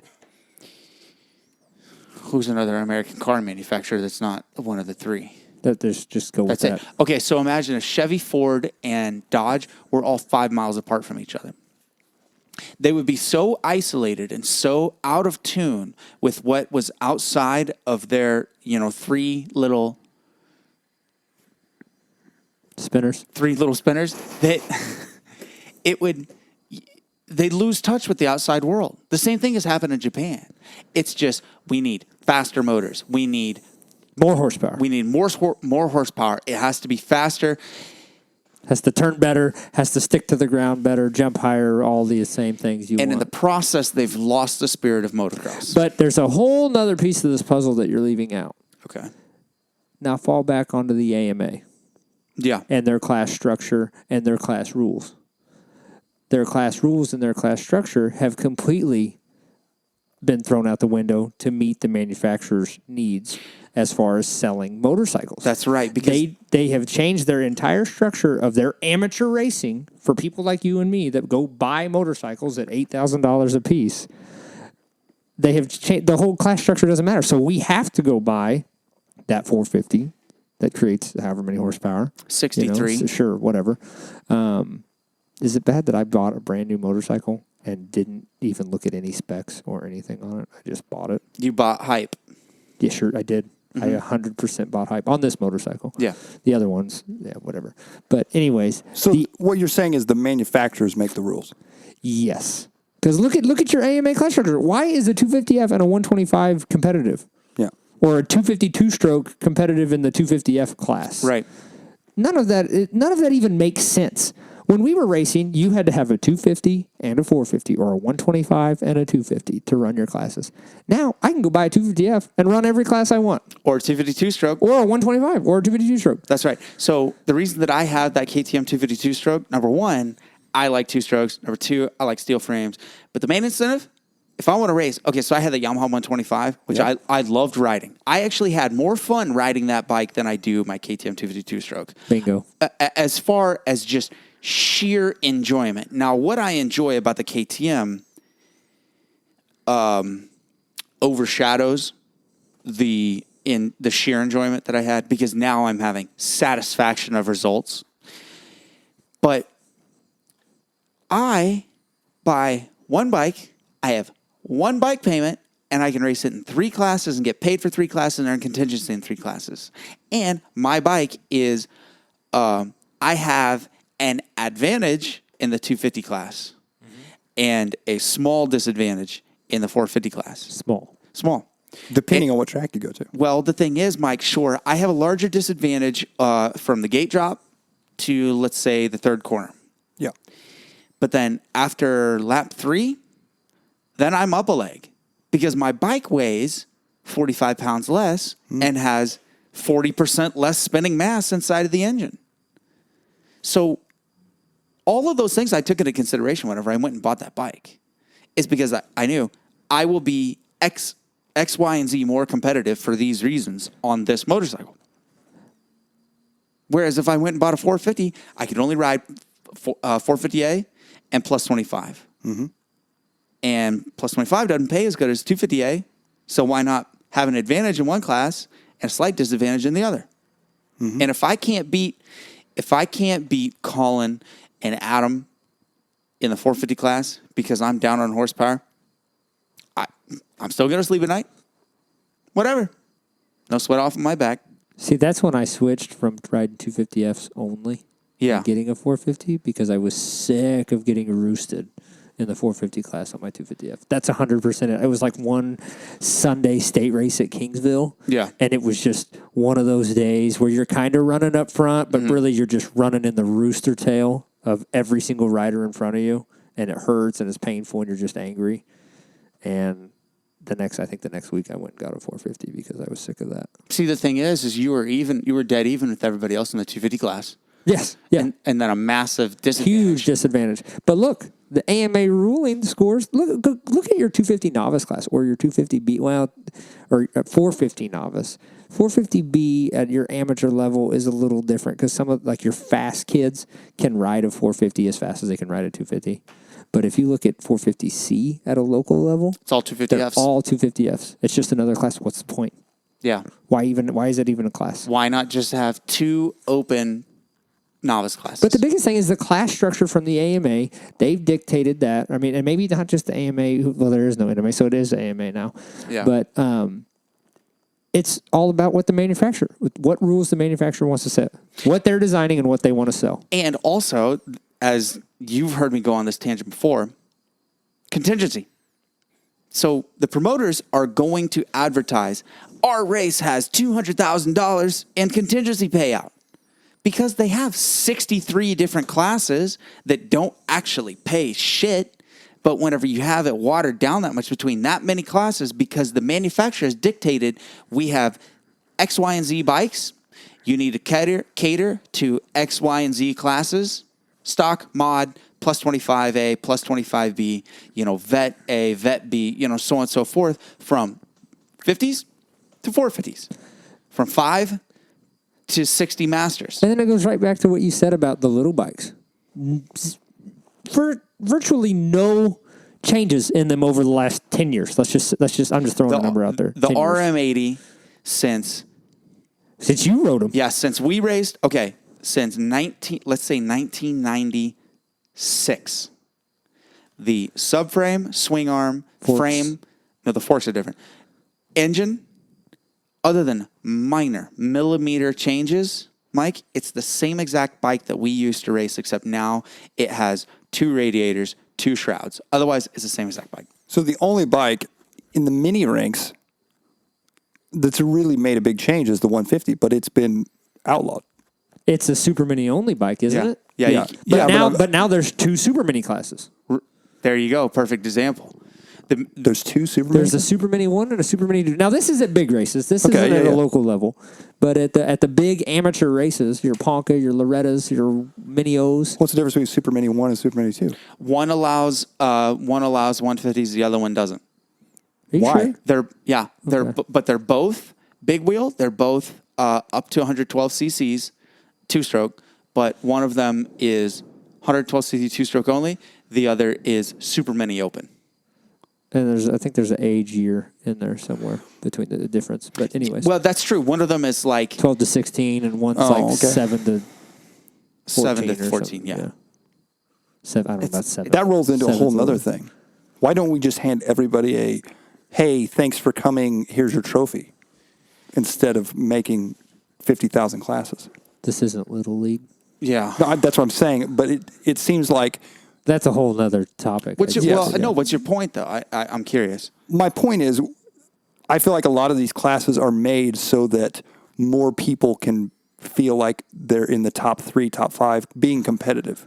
I understand that. I but was if- very frustrated to see that I understand it's an AMA National, but at Hangtown, the amateur day, there was a plus 50 A, B, C, and I believe like some other class that's ridiculous. Okay, now here's the question, though.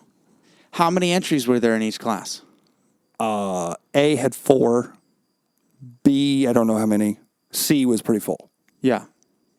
Now, I will say, it would not be fair if you put me, let's say, all right, let's just use a 40 example. Okay. Plus 40. Let's say you put, if I was 40 years old and 3/4 the speed that I am now. Okay. So if you had me, Travis Hodges, Andy Boyer, Scott, Adam Goley.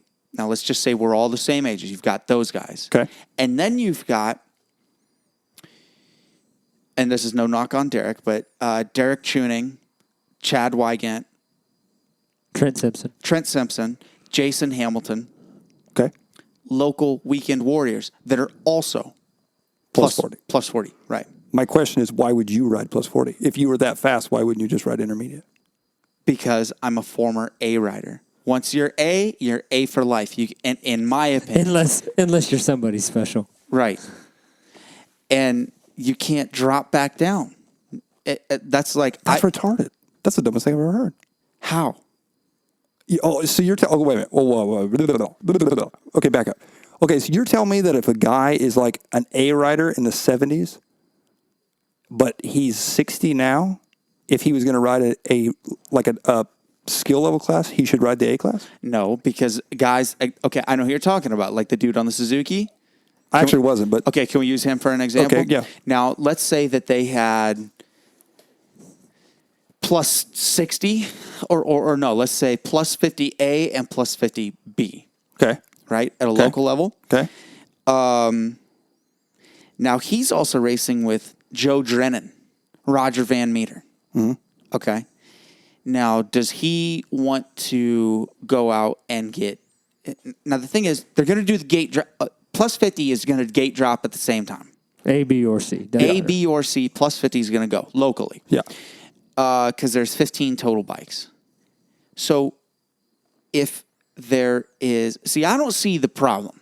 Because if you've got a plus 50 class locally and you're going to divide it up between either plus 50A, plus 50B, and plus 50C, or just plus 50, still going to have the same number of entries. Everybody's going to pay the same amount of money. Mm-hmm. Why not give a little bit of a pat on the back and a kickback to the guys that have been doing this shit for 35 years? By giving them their own class A, B, or C. Is that what you're saying? Exactly. Well, Yeah. okay, here's my thing. This is how I personally look at it. Okay. If I'm on the line in plus 50C and I start with plus 50 in A and B, I don't care who's in my class. Like, this was my big thing. I want to win that moto. Okay.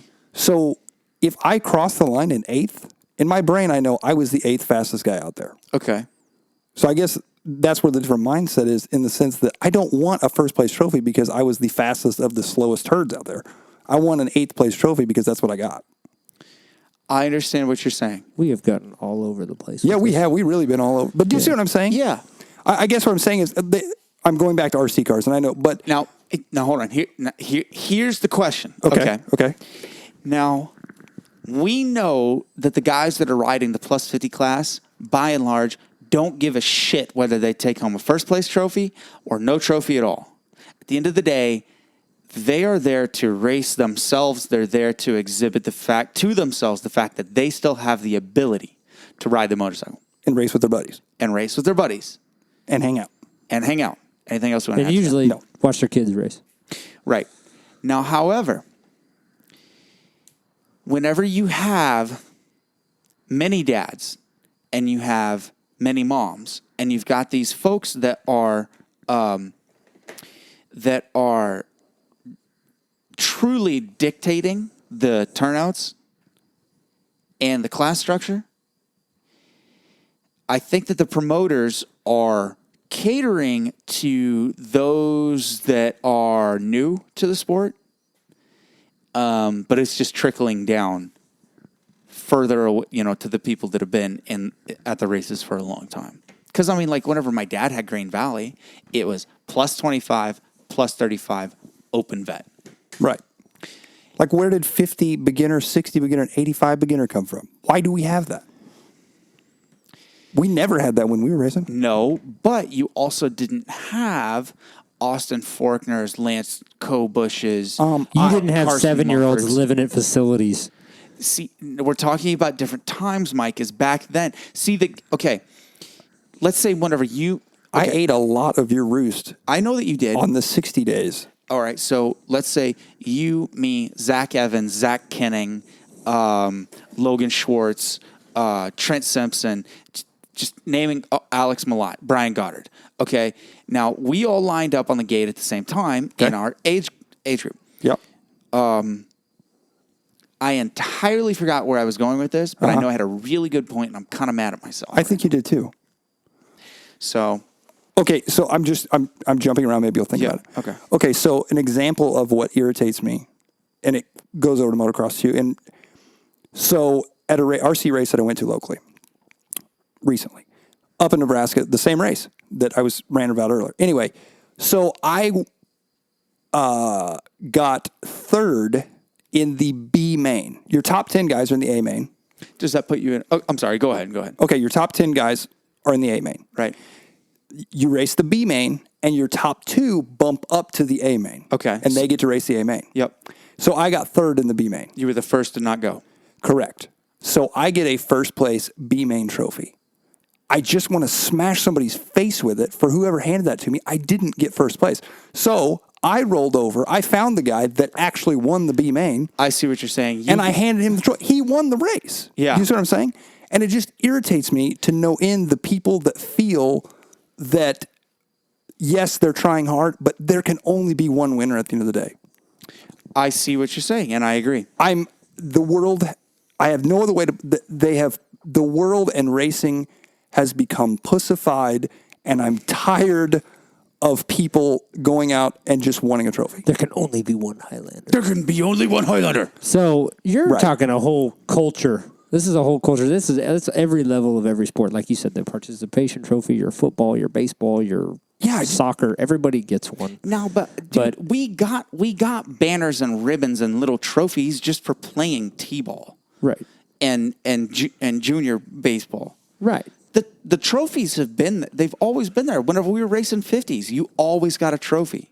Okay, that's a little different when you're talking 4 to 6, 7 to 8 or whatever. But I'm saying, like, there are grown-ass people that are like, I'm going to this race because they're giving this trophy. It's really big in RC. It's like, hey, I'm not going to go race locally. Why not? Well, there's no trophies or anything. Who cares? You know what I'm saying? And then, like, when they do go to these big races, they race down a level so that they make sure they that's get a just trophy. the whole mindset thing. Like, That's so okay, irritating. I ride 250A, 450A. You ride 250A and 450A. Yeah, I don't care about the money.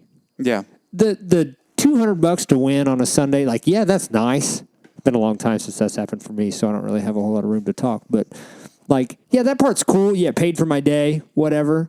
But, like, I want the result on paper.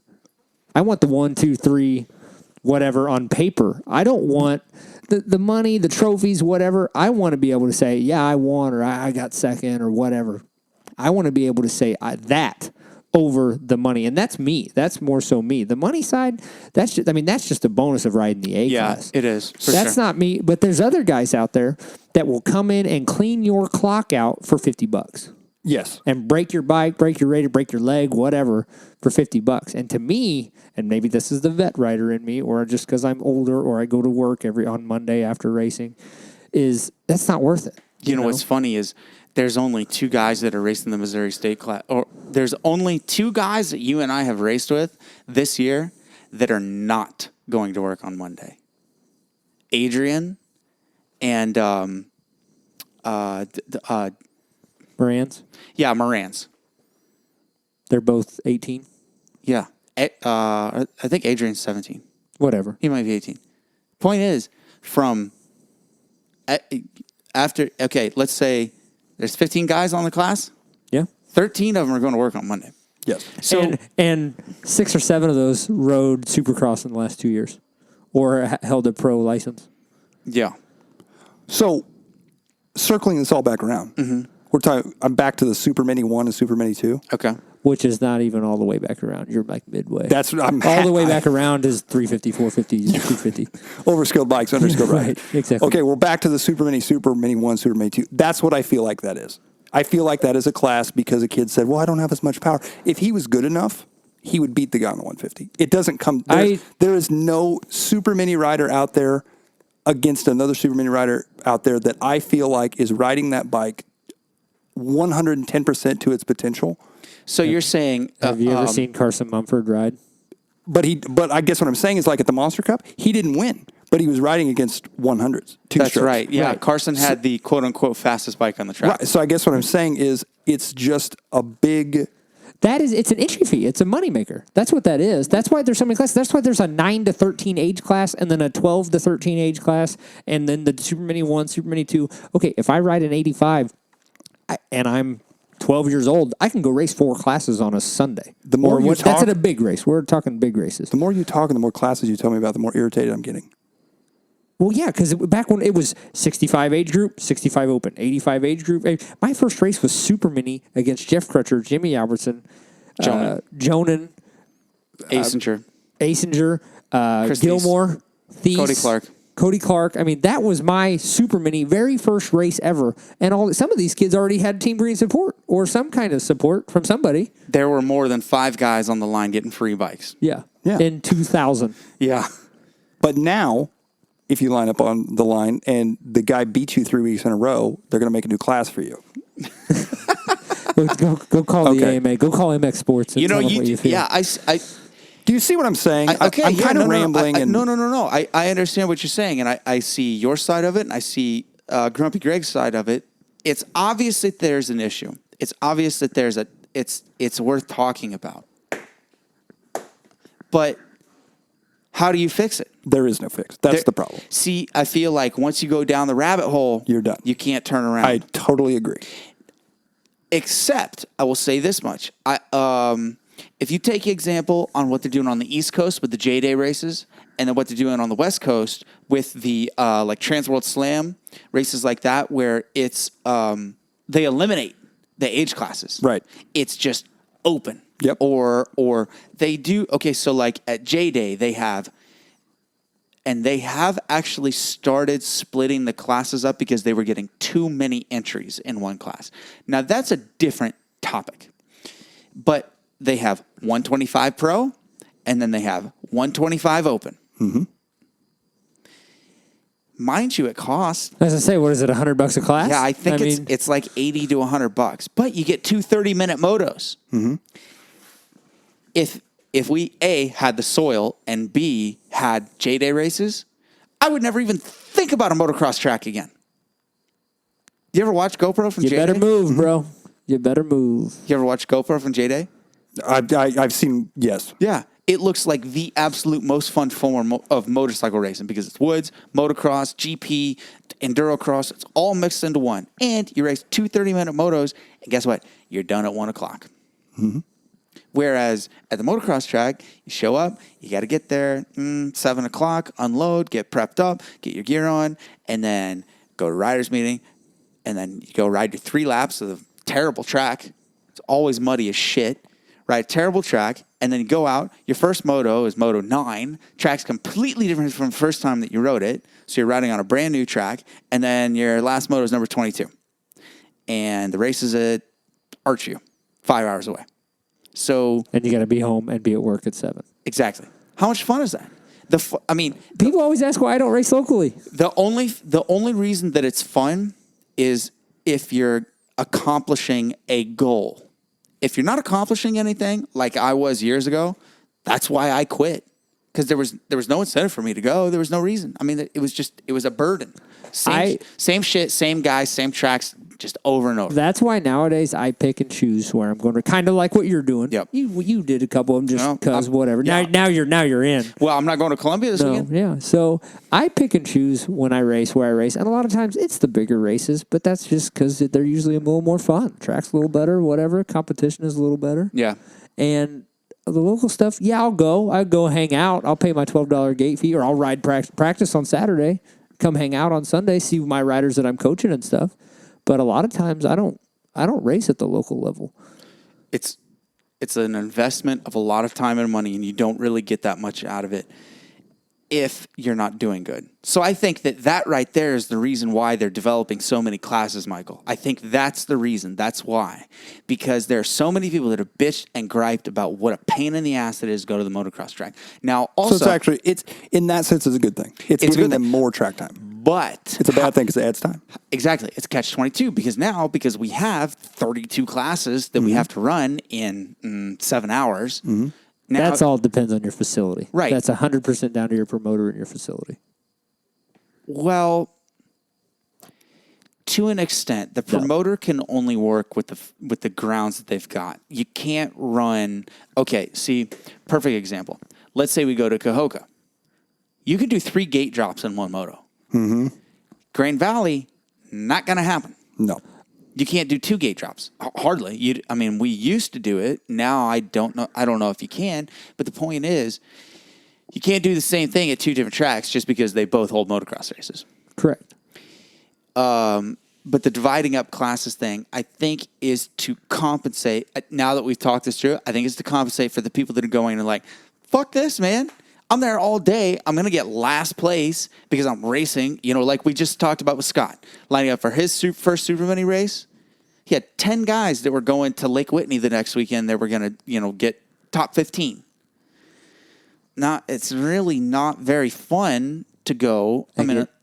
For the average person, for the new person that's coming into motocross, let's say they go to, now this is like what I've talked about before. Now Grain Valley has their own clientele of these entry-level riders. They've got an entry-level track, entry-level prep, entry-level facility, entry-level location. It's perfect for the entry-level rider. Now Scott and I go there and we're bored after a lap.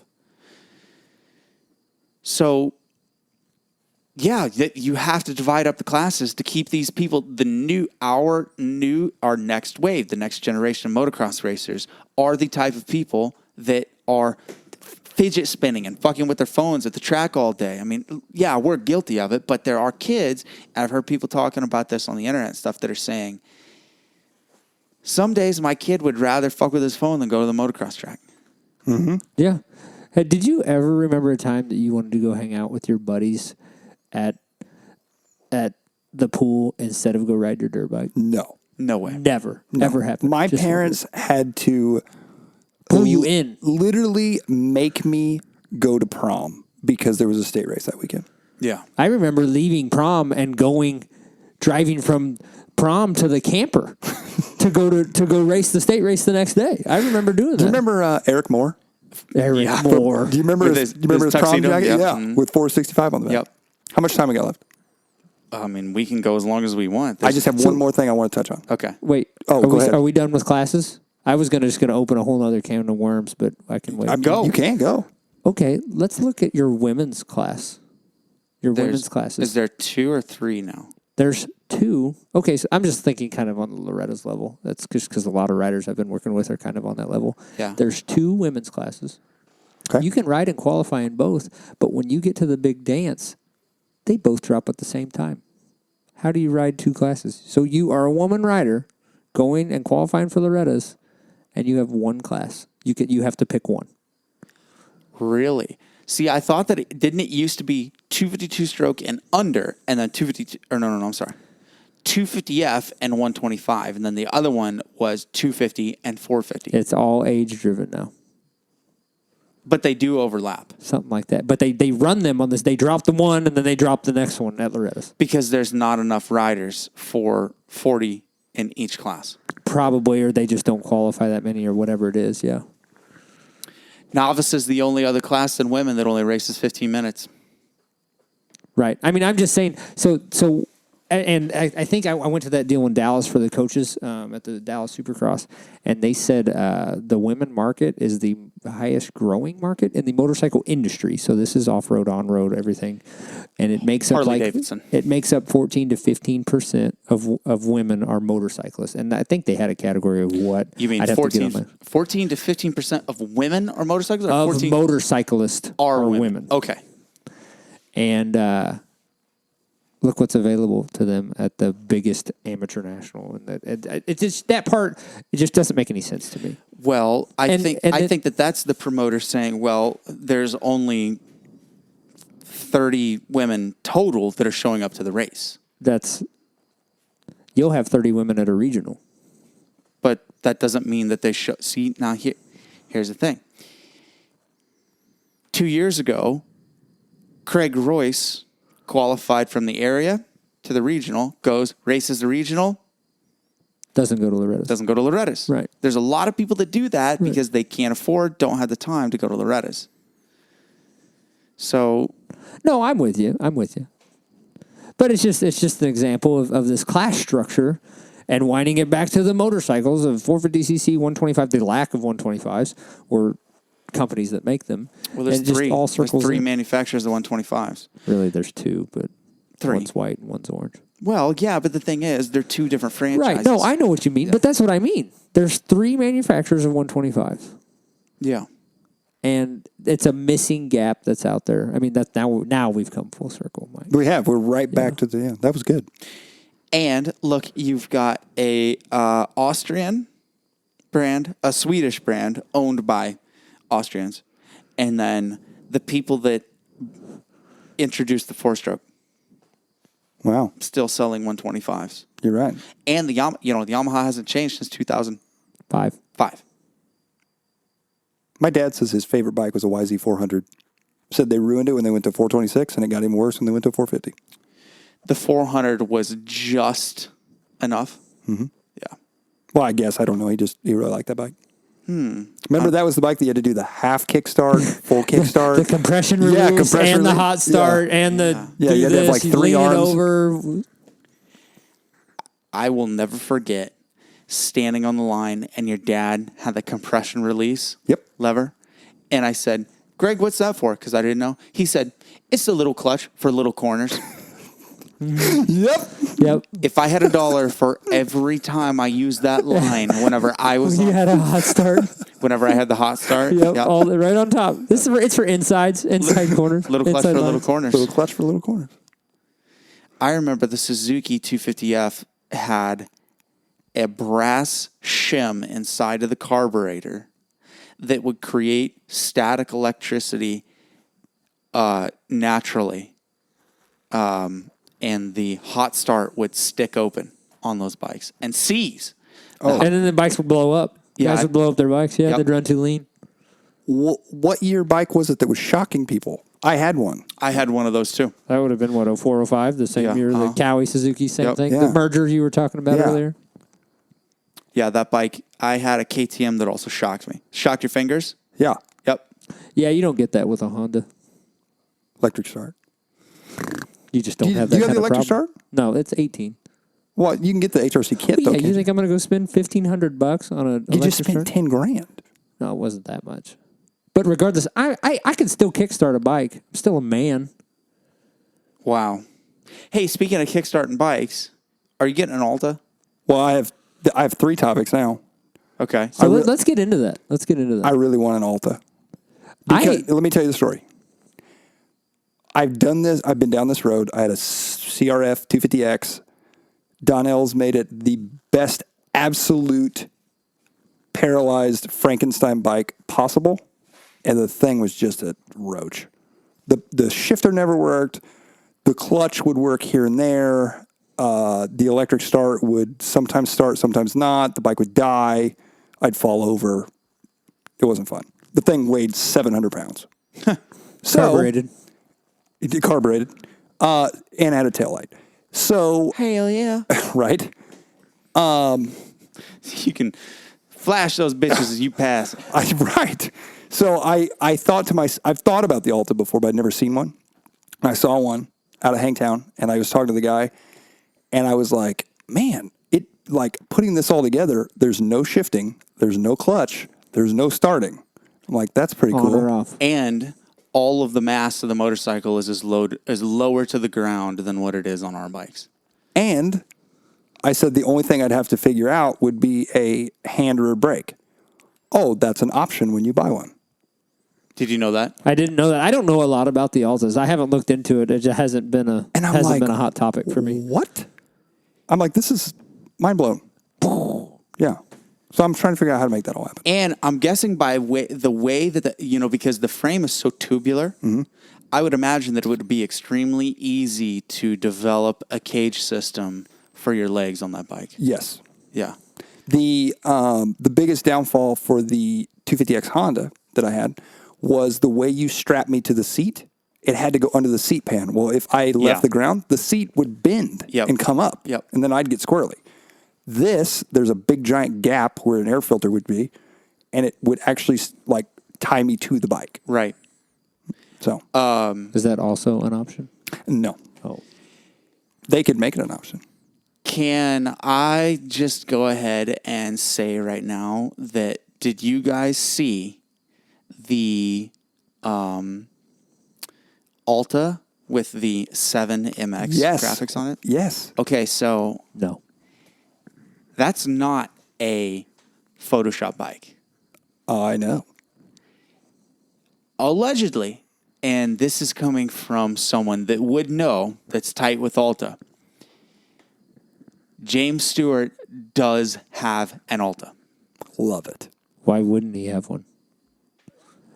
Did you also see the Red Bull 7 Honda? That's not a real bike. That's not a real bike. That's photoshopped. Are we going to talk about James Stewart? Because, I don't really think we need to waste any time about that. Are you not a Stu fan? Dude's a joke. Bam. Hot takes by Scott Gebken. That is a hot take. Sure. Dude, he did it all wrong at the end of his career. He Tiger Woods his career. He did his reality TV show, and it was downhill from there. That was a cool show.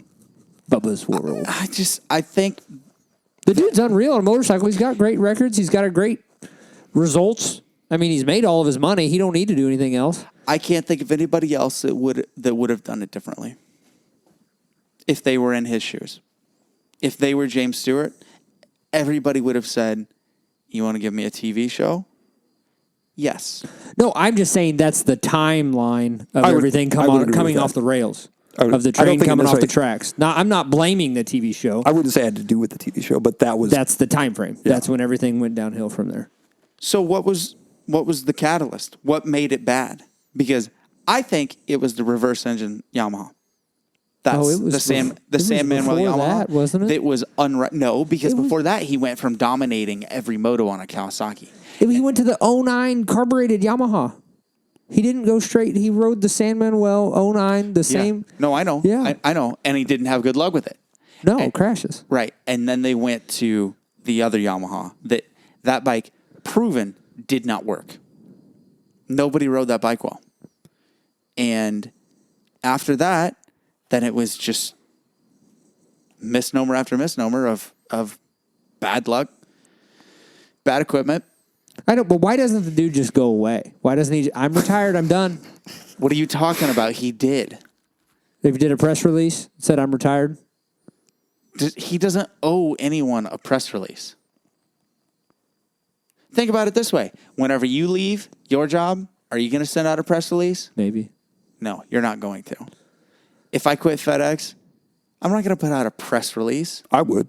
It's his job. It's his life. If he doesn't want to put out a press release, he doesn't owe it to me just because I know what his name is and I've seen the guy race a motorcycle. Yeah, but he's a celebrity. I hate that. He's such a celebrity. Yes, a celeb. A celeb. I'm Is he totally A-list, actually- B-list? I'm actually a celeb. He's so fab. He's something. But anyway, the Alta. I genuinely think that he is going to race that bike at Straight Rhythm. That'd be cool. I think that him and Malcolm both are going to be on them. That'd be I'll cool. be surprised if he shows up at Straight Rhythm. Oh, he didn't last year. Straight Rhythm's a ways away, though. No, it's in the summer. It's after the Nationals. It's after Nationals, so yeah, it's fall. Yeah. Yeah. I'd bet he's not even there. You don't think so? No. If he didn't go last year, he ain't going now. He's off the radar, man. Malcolm might, but James ain't going to be there. Okay.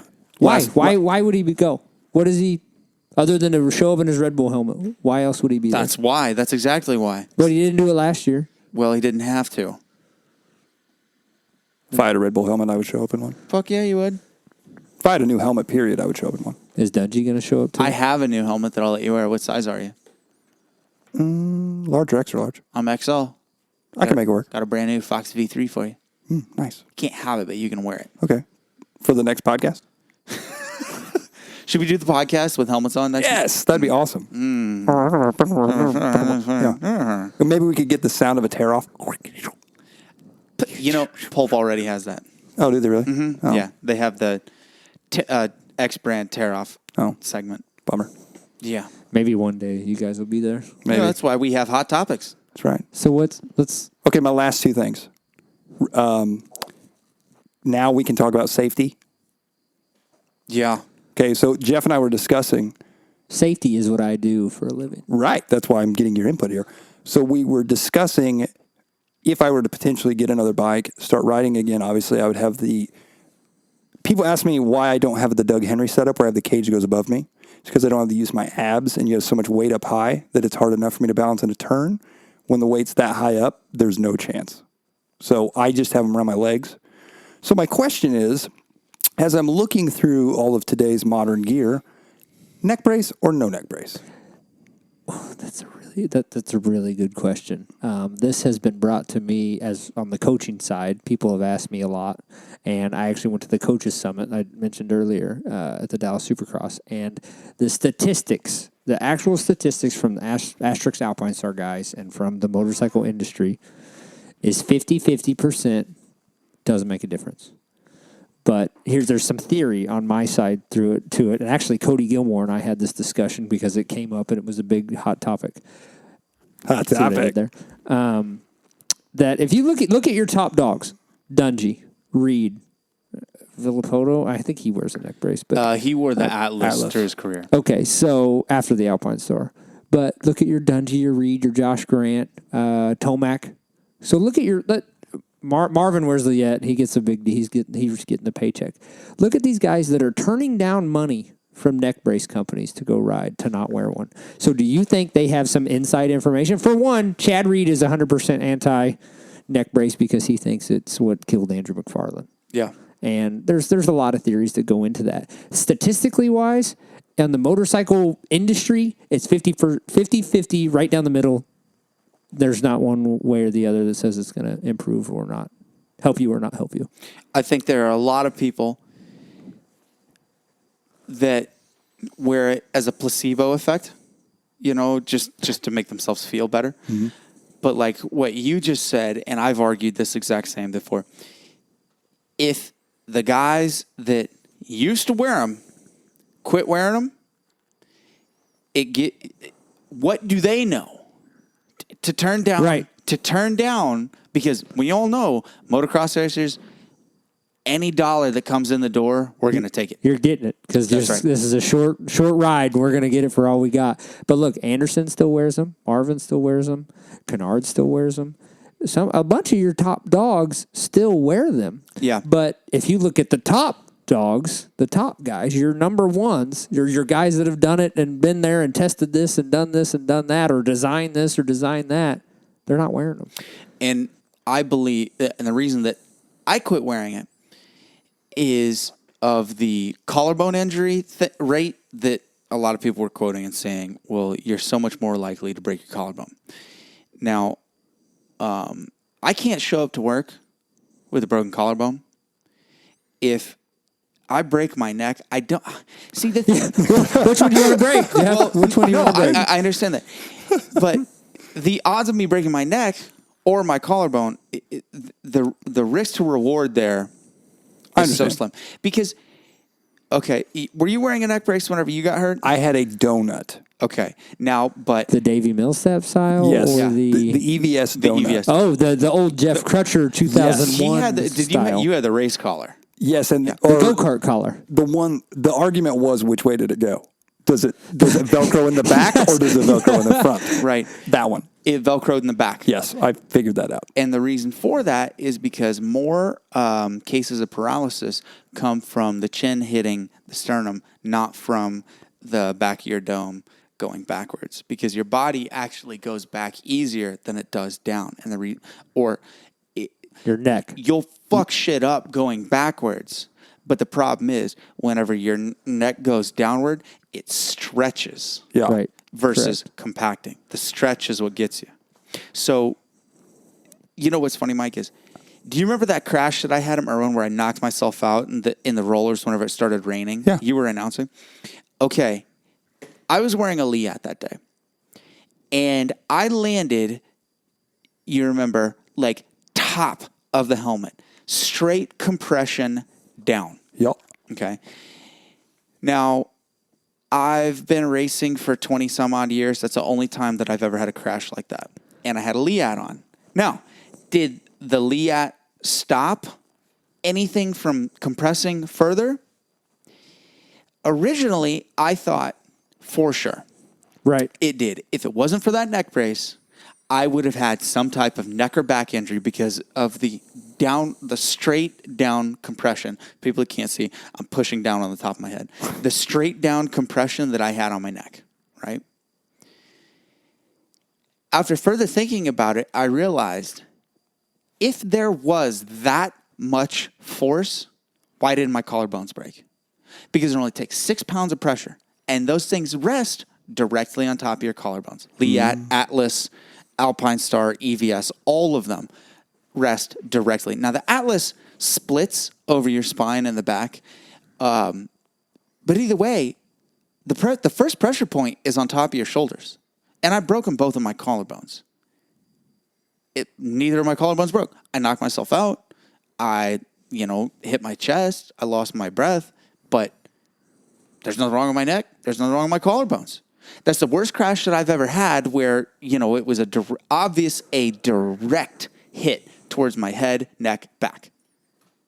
And it didn't have any effect on where the quote-unquote pressure point should have been on my collarbones.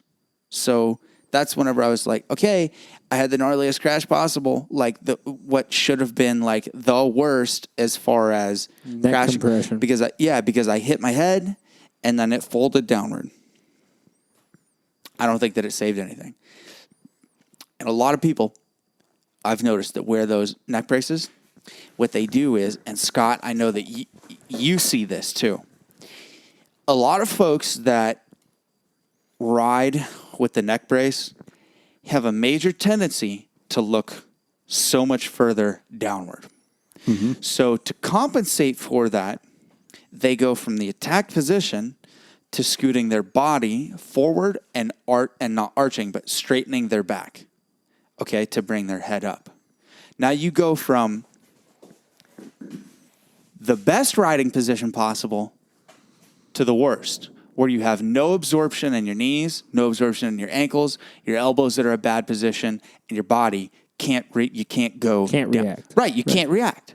So you go from, I can't see shit with my neck brace on, so I have to compensate my body and my body positioning so I can. So I was one of the guys that jumped on the neck brace bandwagon right away. Liat came out. I did too. It was the thing. Yep. It was 07. I had to order mine from Honda of Houston. Because it was the only dealer I could find that was like in the Midwest that I could get one from. Yeah. So I ordered it from down there, got it, shipped in, wore it. I wore that thing. I wore it out. I've worn a neck brace since 2007. I had my 2007 model and I quit wearing it after that crash in 2012. Yeah, so I would have, I got hurt in 07 pretty good and quit until 2010, but I still wore it when I came back in 2010. And then I got the Atlas just a couple years ago, so I wore that Liat for quite a while. And I went from the Liette to the Atlas. And like you're talking, I remember coming into turns wearing the Liette in the attack position, standing there over the back of the bike, coming in, braking into a turn, and hearing my helmet squeak against the neck brace. Yeah. Because you're right, because you're looking up, you're forcing up, and the neck brace is riding on the helmet, so it would kind of force your neck in an awkward position. The biggest time that I can think of it ever really affecting me, crashed at Valley back when you guys owned it, back when Jerry C ran the place, tilled every inch of that thing. Came over the step up or something and got squirrely, whatever it was, and landed sideways. I basically landed the bike completely sideways, handlebar side down and then my head slammed. I slammed kind of body first and then dominoed, and my head whiplashed into the pavement into the dirt. And it was dry slick, but it wasn't pavement. Soft as clay, this side of the Mississippi. Anyways, and I remember the neck brace stopping my helmet, but I still hit the ground and was lights out. I didn't know where I was.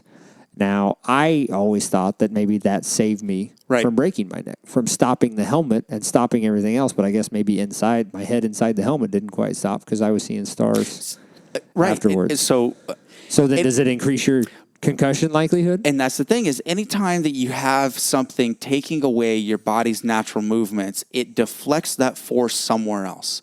It doesn't just take it away. The thing it's not spring loaded. Anytime that it prevents a movement, it's going to act like a fulcrum and magnify that movement somewhere else. So now pick where, up here or back here. Interesting. So I think, there's so many different theories, and it all comes down to rider preference. Yeah. 100% what you're comfortable with, what you're not comfortable with, and if you want to wear one, wear one. If you don't. I don't tell my riders one way or another because I don't. That's not my place to tell you. Hey, I did the same thing. If you want to wear it, wear it. If you don't. I'm going to tell you, I wear one, and mainly because I've worn one since 2007. I've now switched to the Atlas brand. You feel comfortable. It's just part of my gear. It's like putting knee braces on. When's the last time you rode without it? I forgot it at Radical Rob's back after. It was after Rob owned it. This would have been like 2000. So it was Legends. By that time? Legends. It was Legends Raceway, not Rob's. And I went out for practice and didn't have it on. Yeah. And came back in and said, "Oh no." But since then, since then, I can't remember a time I haven't rode without one. I'm going to give you a task. Don't go out on the track. Do ovals without one, and see what's more comfortable. Do it with it, and do it without it. I think you might be surprised because you're so used to having it. Now I know that you kind of you get set in your ways. Yeah, from time to time. Naturally, it's just the way you are. Yeah. So you might be like, no, fuck this. This is terrible. I can't tolerate it.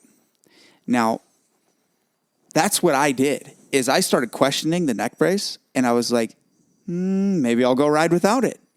And I did. And I was like, why did I ever wear this thing? That's the way that I felt. I was like, I didn't realize how constricted I was. I always had it in my mind. No, I'm fine. Those people that say that are full of it, Well, somebody said that this is a good idea to wear it, so I'm going to wear it. Know, somebody that knows more than I do that says this is going to protect me, I'm going to wear it, and that's where it started. And the Liette I could see being constrictive. The Atlas I don't have near the problem. Yeah, and that's one reason I switched to it. It is a lower profile and whatnot. It's lighter, and I don't notice it that bad. But I do need to go. Maybe I do need to go try and ride without it. See where we're at. See what's going on. I don't know. I have heard rumors that Liette is not doing very well.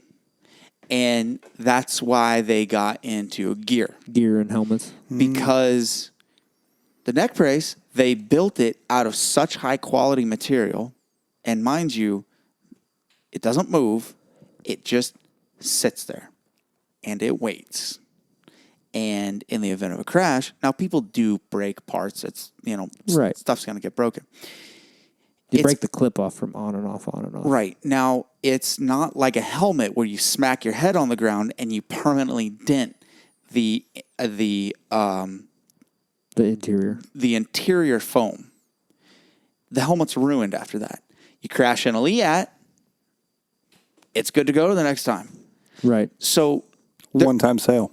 that's right. That's exactly Yeah, I mean, right. look how you had the same one from 07 to 2012. The one, and I still have it, and it's in the same exact condition as the last time that I rode it. I could go ride with it tomorrow, and it'd be just as good as whenever I bought it 7 years ago. Yep, same now, spot. Can't say that about a single pair of gloves that I own, goggles, helmet, knee braces, everything that has a pivot. See, that's the thing. Everything that has a pivot point is going to see wear and tear. The Liette, it's a one-time sale. Yeah, absolutely. So how could they not struggle? They dumped millions of dollars into a product and then sold one to every single person, and then half of those people quit wearing them. The other half still have the original version. They have the first model they ever bought. And so then they try to... And then Atlas, Alpine Star, EVS, name the brand. Then everybody else jumped in on it and watered it down. Said, oh, well, actually, ours is even better than the original.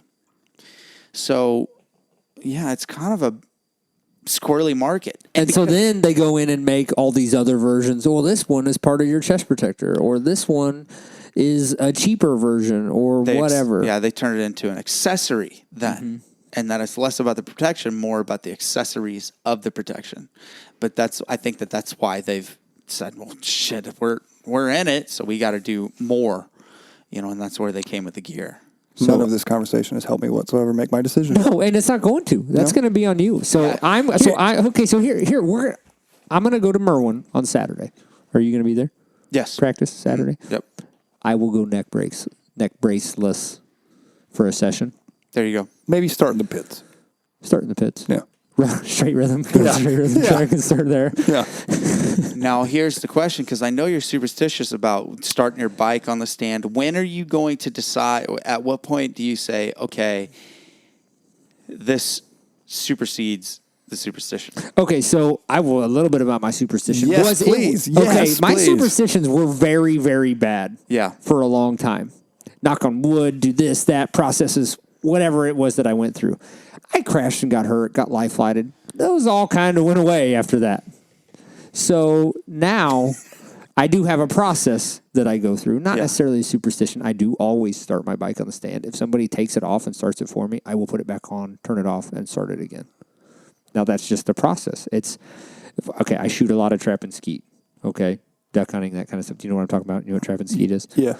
So they call your pre-shooting routine. So it's just a routine that you get into that helps you get your mind focused to shoot the targets as they come through. We used to shoot competitively down at Warrensburg. Just very quickly, there are studies that show whenever you assimilate a certain type of music with any type of physically stressful activity, so like how I listen to like punk rock whenever I'm at the gym. The only shit that I listen to is stuff that's on like Terra Firma 2. Now, because I have such positive memories from those music, and it gets me so amped up to tackle the task at hand, that's all that I've listened to. So now I associate those songs with that. Success. Exactly. Right. So what Scott's talking about, you get in that routine of, well, this is the thing that I do, and this is a basic human instinct type thing where, whenever we were hunter-gatherers, we always did the same exact thing, the same routines in order to kill, to get animals. So that's why we as humans are set up to succeed from ritual. Not we say superstition, but it's a ritual. It's a ritual. So yeah, this is more so a process for me as far as that goes. So the idea behind the pre-shoot routine is how you set up your feet, and you picture how you're going to swing, how you load your gun, how you mount the gun into your shoulder and swing on the targets and pull the trigger. It's all a predetermined factor before you get there. It's kind of like what I tell my riders when they're struggling or kind of having an issue at the races. Close your eyes. I think it was a innovative tip of the week, actually, was visualization. yeah. You probably didn't even listen, did you, Mike? I don't think I had headphones on that one. So just told me what's going on. But so go ahead. anyways, you close your eyes and you visualize doing, you put your helmet on, you're getting ready to go to your moto. Maybe you're sitting and staging. You close your eyes and you visualize doing a lap on the track. So then by the time you know what line you're going to take and everything before the gate drops, so you already have a plan on where you're going to go. So you're not coming into this turn 9 motos later where the track isn't anything like it was in first practice, and you're, where am I going to go? What am I going to do? You know? And so that's part of my process, as part of this superstitions we talked about, was I always start my bike on the stand. It's just the process that I go through that starts my mental focus when I go onto the track or onto the race, because you've got to be focused. Even if you're out playing around, hitting sawdust piles, doing whatever. Because if you're not focused on the track or the task at hand when you're riding a motorcycle, street, on-road, off-road, whatever it is, you're going to crash and get hurt. So that's what it is for me. And I don't even know where we're going with it. But if you want to go back to the neck brace thing, I'll try it out. I would love to see you buy an Alta, but what would you do with an Alta? How would you ride? How would I would just never be able to ride it. I would just turn it on the stand, I guess. I don't know. He would Does it have take a it key? on and off the stand, just repeatedly, just trying to figure out what to do. On, off, on, off, on, Does off. it have a key? I don't know. How do they start? Is it just I think on all the time? No, it's got a little switch that is the power on. And It's got a modem. Yeah. What am I gonna do when I buy an 18 Honda 450 that has electric start? Start it on the You stand. can still start it on the stand. It still makes noise. You just don't have to get on the bike to start it. He now. gets on his Alta on the stand and he's like making these noises to himself. or he just revs it. Yeah. Or he gets one of those Oh, little. the chain slap, just a whine. Hey, that reminds me when I was on a PW50. You know how we were talking about, like, you always wanted to, mom and dad had to tell you to come in from riding or whatever. I remember it was like my sister's like 4th birthday or something. So there's kids running everywhere and stuff. And I'm out in the driveway with John Betts and I'm just revving my PW50 up. So it's not in neutral or anything. I'm on okay. So this is a dangerous act anyways. So I'm on the stand. That's a center stand type stand. And I'm standing there, no helmet. I'm probably in flip flops and shorts and no shirt. And I'm just revving this thing to the moon, man. Keep doing, And so, just keep it up. Is this my background sound? And I'm revving it. And you know, in the blink of an eye, I could have scooted forward or wiggled wrong and it'd take off and just launch me right into the garage door. But I remember awesome. mom and dad yelling at me, "You better stop. You're not going to have enough gas when you want to go ride next." That stopped you, didn't it? And then I stopped. I turned it off, and I was on the stand, and I started it on the stand. Maybe that's where it all began, because you had to have it on the stand, I think. to start it. Kind of like my ruckus. I heard a ruckus. Or ruckus. What was that ruckus? Anyways, you describe the ruckus? Wow. How did we get here? Where are we? I used to have a superstition about how I couldn't wear blue gear. The blue gloves. I thought about that when I was driving over here. No, it was just blue gear in general because I broke. Okay, so my first collarbone, blue gear. My second collarbone, blue gear. My right wrist at Guthrie, the day that I was going to fucking kill it at the arena cross, blue gear. My right leg, blue gear. And then I quit wearing blue gear altogether. I was like, screw this. I'm never wearing this shit again, right? So then what happens? I tear up my knee wearing white gear. I was like, okay, I'm back in blue gear. Because I always loved the way blue gear has looked. Mm-hmm. But after that, no, it took me a while to realize I'm an idiot. Why don't I wear blue? It had nothing to do with the blue gear. It happened to be, it just so happened to be, I had a lot of blue gear. Right. Like me wearing a blue shirt for a company that I've never used before, or my hat. Yeah. And the logo that you just can't handle. So are they a sponsor of the show? Can we talk about them? They're one of my sponsors, personally. Yeah, Micah Metals is a sponsor of me, of Is Jack it Crutcher. Micah Metals or Mika? I've always said Micah. I like Micah. Yeah. I think I've always said Mika. I would prefer if people call me Micah instead of Mika. Yeah, that would be great. Mika. So, Mike, as you can see here, it's the Micah Metals logo. Mm-hmm. And then here we got a nice blue size large. It's extra medium. This and it looks good. Circle over here. As you can see, it has the like three things. Like a crown. Yeah, it's a crown. It also serves as a sprocket, and it's two M's conjoined. Do you see that? Isn't that fun? Okay, I see that. Now, as you go down to this yellow circle below there with the gray triangle, do you notice that this left semicircle is smaller than the one on the right, meaning that whenever they created this logo, the triangle was not centered with the circle or the oval. So every time I see that, I just cringe. Mike, you didn't blink the entire time he was talking. You were staring. I was really focused. You were laser focused. Pew! Huh. I never noticed that. Thanks. Yeah, you ruined it. Just wait until you do another set of graphics, and then you'll be like, Yeah, thanks. Can you? I tried. Can you readjust it? I tried adjusting it because the way that the logo is set up, that's not an adjustable piece. So I would have to go in and recreate that oval and triangle, which is a waste of time. So Michael, I've noticed that you started fidget spinning over there. It's funny how It just comes to you. you just put it. Before this show started, I was working so hard, and now look at me. I know. I'm so good. Isn't it fun? It is. And it's not even a thing where you're like, oh, this is cool. I'm cool. It's just a thing where you put it in your hand and you start to realize. You don't even realize you're doing it. Yep, that's right. 10 seconds later, you realize, oh, this thing's spinning. Did you notice that I have not picked up? The fidget spinner? That's because we're both holding the two that have been sitting on the Even table. if I wanted to, you weren't holding one for quite some time. No, it was out of your reach. Yeah. You were looking at it. Here, let me just dangle the carrot in front of your face. That's and put fine. It right there. Set it there. I won't touch it. No. I won't. No, here's the thing. Just put it in your hand. Oh, well, yeah. If you're going to do that, then you're obviously going to spin it. And See, that's the thing is if you or if it's going to sit here and you're gonna do it, obviously. Okay, so how do you guys feel about this actually helping kids focus in school? Okay, now here's what I like that away about from me. Here's I'm what gonna I like look at about it. this thing. Better than clicking a pin. It's better than clicking a pin. It's better than tapping a pin. It's better than a lot of things. Picking a nose. Well, I don't know. That's pretty fun. Namely, what it's better than is touching this little devil box right here. He's holding a phone. Because it is... Oh, way to go. It is so easy. I catch myself thumbing around on that thing. I don't even want to look at it. Yep. It's just that my thumb and my hand. Yep. It's like, I'd like to, move my fingers right now. A long time ago, I went on a Tinder date with this chick in Florida. And after the date Did you guys get chicken tenders?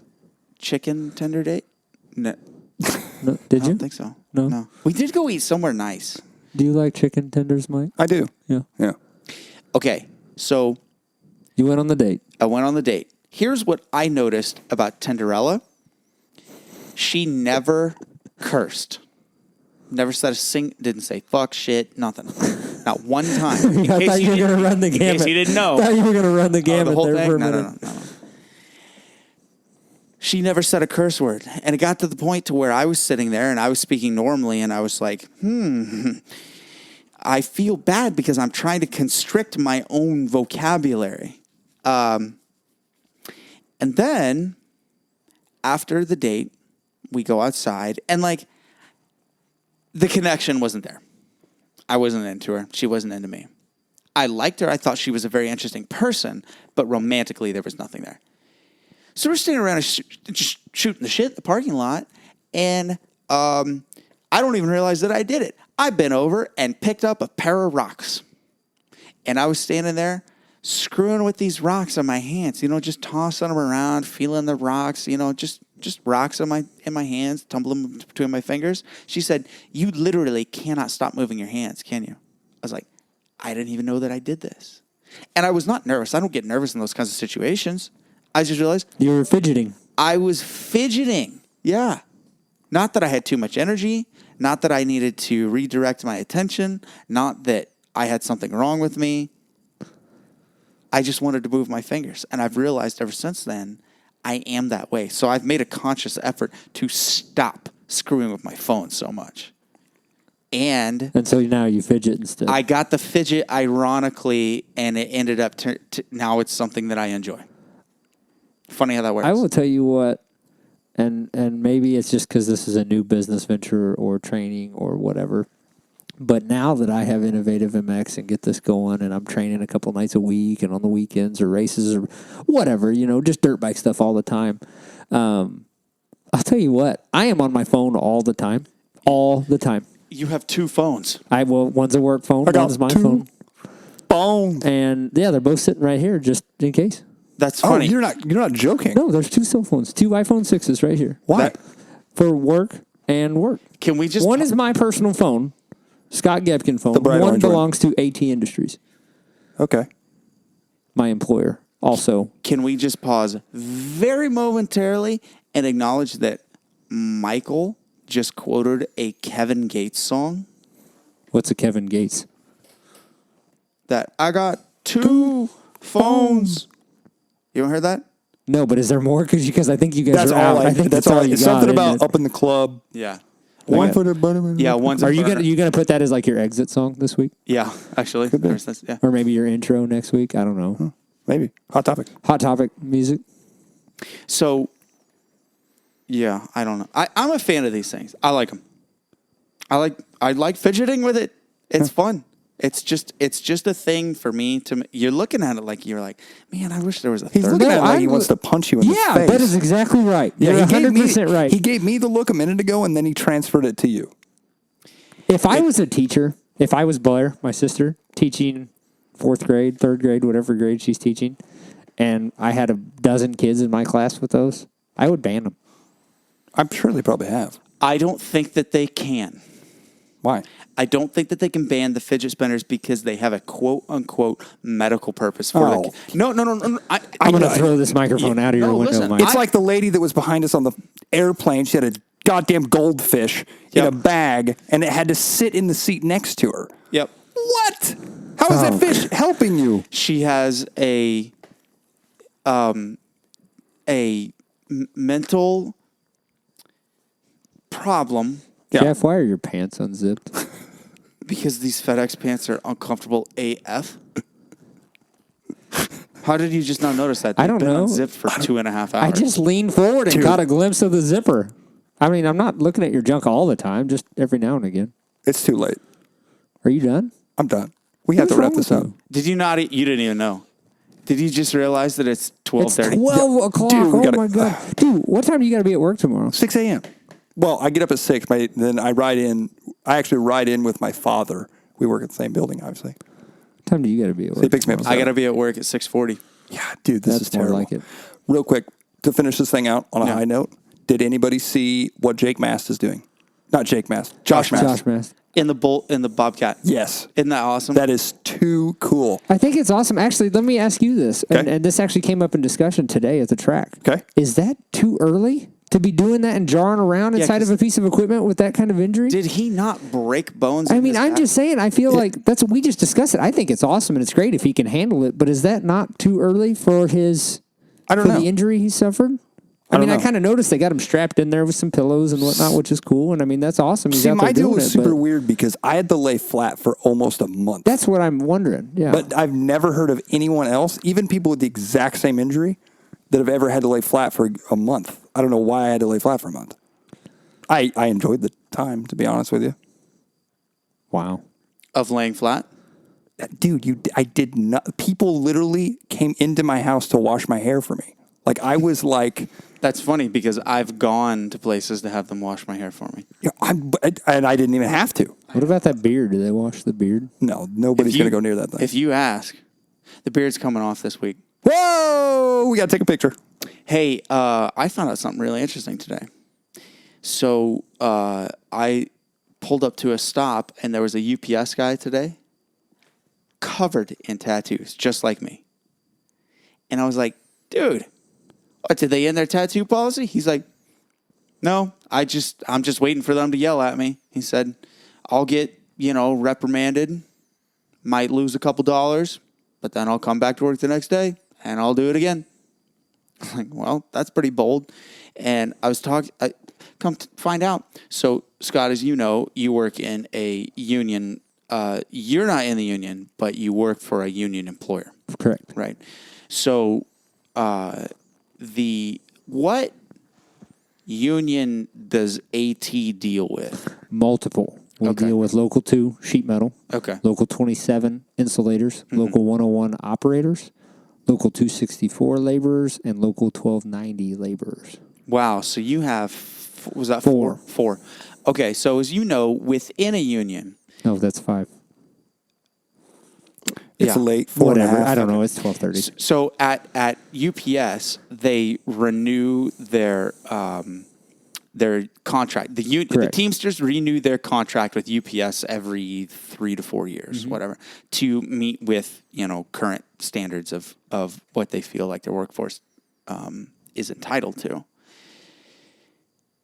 Allegedly, the next contract in a year is going to remove the tattoo policy that UPS has. I never thought that this day would come. Is this Jeff getting a new? Are you wanting to A new work at career? UPS? If I could go work at UPS, I'd be there tomorrow. So Why? does that ever make you wish you didn't have any tattoos? You Nope, could have been there not already. At all. No, because I knew from whenever I started getting whenever our generation, you and I, and but mostly us because of the music thing. Whenever our generation, Mike, started, or our what would you call it? What would be Era? I don't know. Yeah, Whatever. I don't know. Our culture was coming up through hardcore and stuff. The good old days. Yeah, the good old days. Tattoos were a niche thing kind of to people in music, people that rode motorcycles, people that went to jail. Like Fox stickers. Exactly. Or Fox tattoos. And in the last 15 years, it's really branched out. Tattoos are mainstream. There's very, very few employers that have a tattoo policy other than you can't have swastikas on your forehead, which is common sense. That's fine. But whenever I started getting tattooed, originally, it was stuff that you couldn't see. And then I was like, okay, as time goes on, things are only going to progress more and more towards open-mindedness. And we can see that in today's culture. Obviously, that's happening. That's because our generation is getting up here. Right, exactly.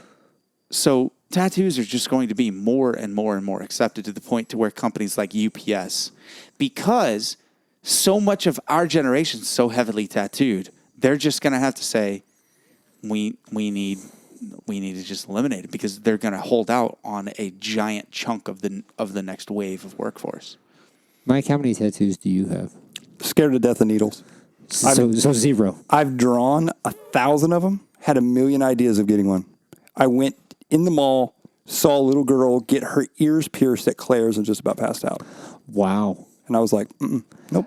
And then Jeff Snapchats me a video Getting tattooed? of a tattoo being done on his girlfriend while I'm driving a vehicle down the highway, and I just about died. I did it. I didn't know you were driving. I wouldn't have done that if I knew that. But I got It happening. Well, The close. penetration? It was, yeah, and it was with a color multi needle, and it's Word. pretty intense looking. But I figured I also don't have any tattoos. And I mean, I don't like needles, but I'm not deathly as scared. Like, it doesn't. 29 years old. I will straight up cry when they go to take my blood. Wow. Mm-hmm. Man up. Dude. Man up. So I get to the hospital when I break my back, and I'm like, I'm fine with this. This is fine. They're like, we got to give you an IV. That's where I lost it. That is where my life took a downward spiral. Scott this is funny because we keep talking. Scott keeps looking at the clock like, fuck. Have we done anything in this last 2 hours and 45 minutes? At this point, I'm invested. We can go all night. I don't care. I'll drive from here. Mike's been out for a while. Have you seen the look in his eyes? Yeah. The issue that I bet Brittany's asleep in the office. Guaranteed. So the issue here is that as much as I would love to go to 3 hours or beyond that, the issue is the amount of time that it takes for this thing to convert to MP3 is 100 years. This will take every bit of 15 minutes. Oh, so after we're done, it? That's long enough. I mean, yeah, sure, whatever. I'm just going to have to sit here and do nothing for 15 minutes while this thing a day in the life. Day in the life. That's right.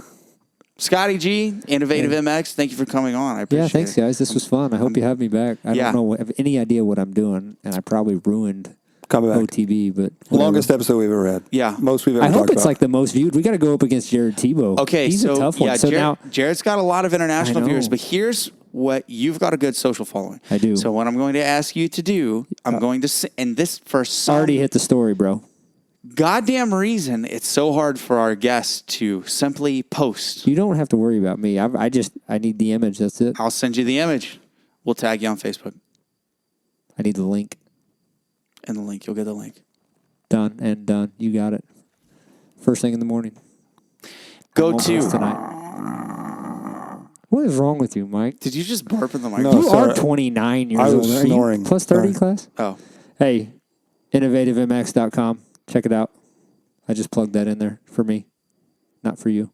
What about Instagram? Or at innovativemx on Instagram, Twitter, and Facebook. What or about just you? or just find me, Scott_Gebken on Instagram, Twitter, and Facebook. Across the board. I'm there.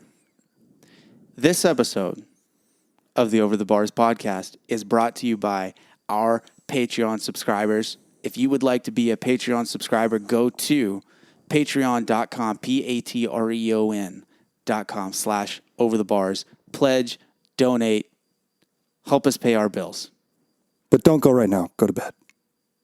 We're going to bed. They're going not to bed. going to get this till the morning anyways. Whatever.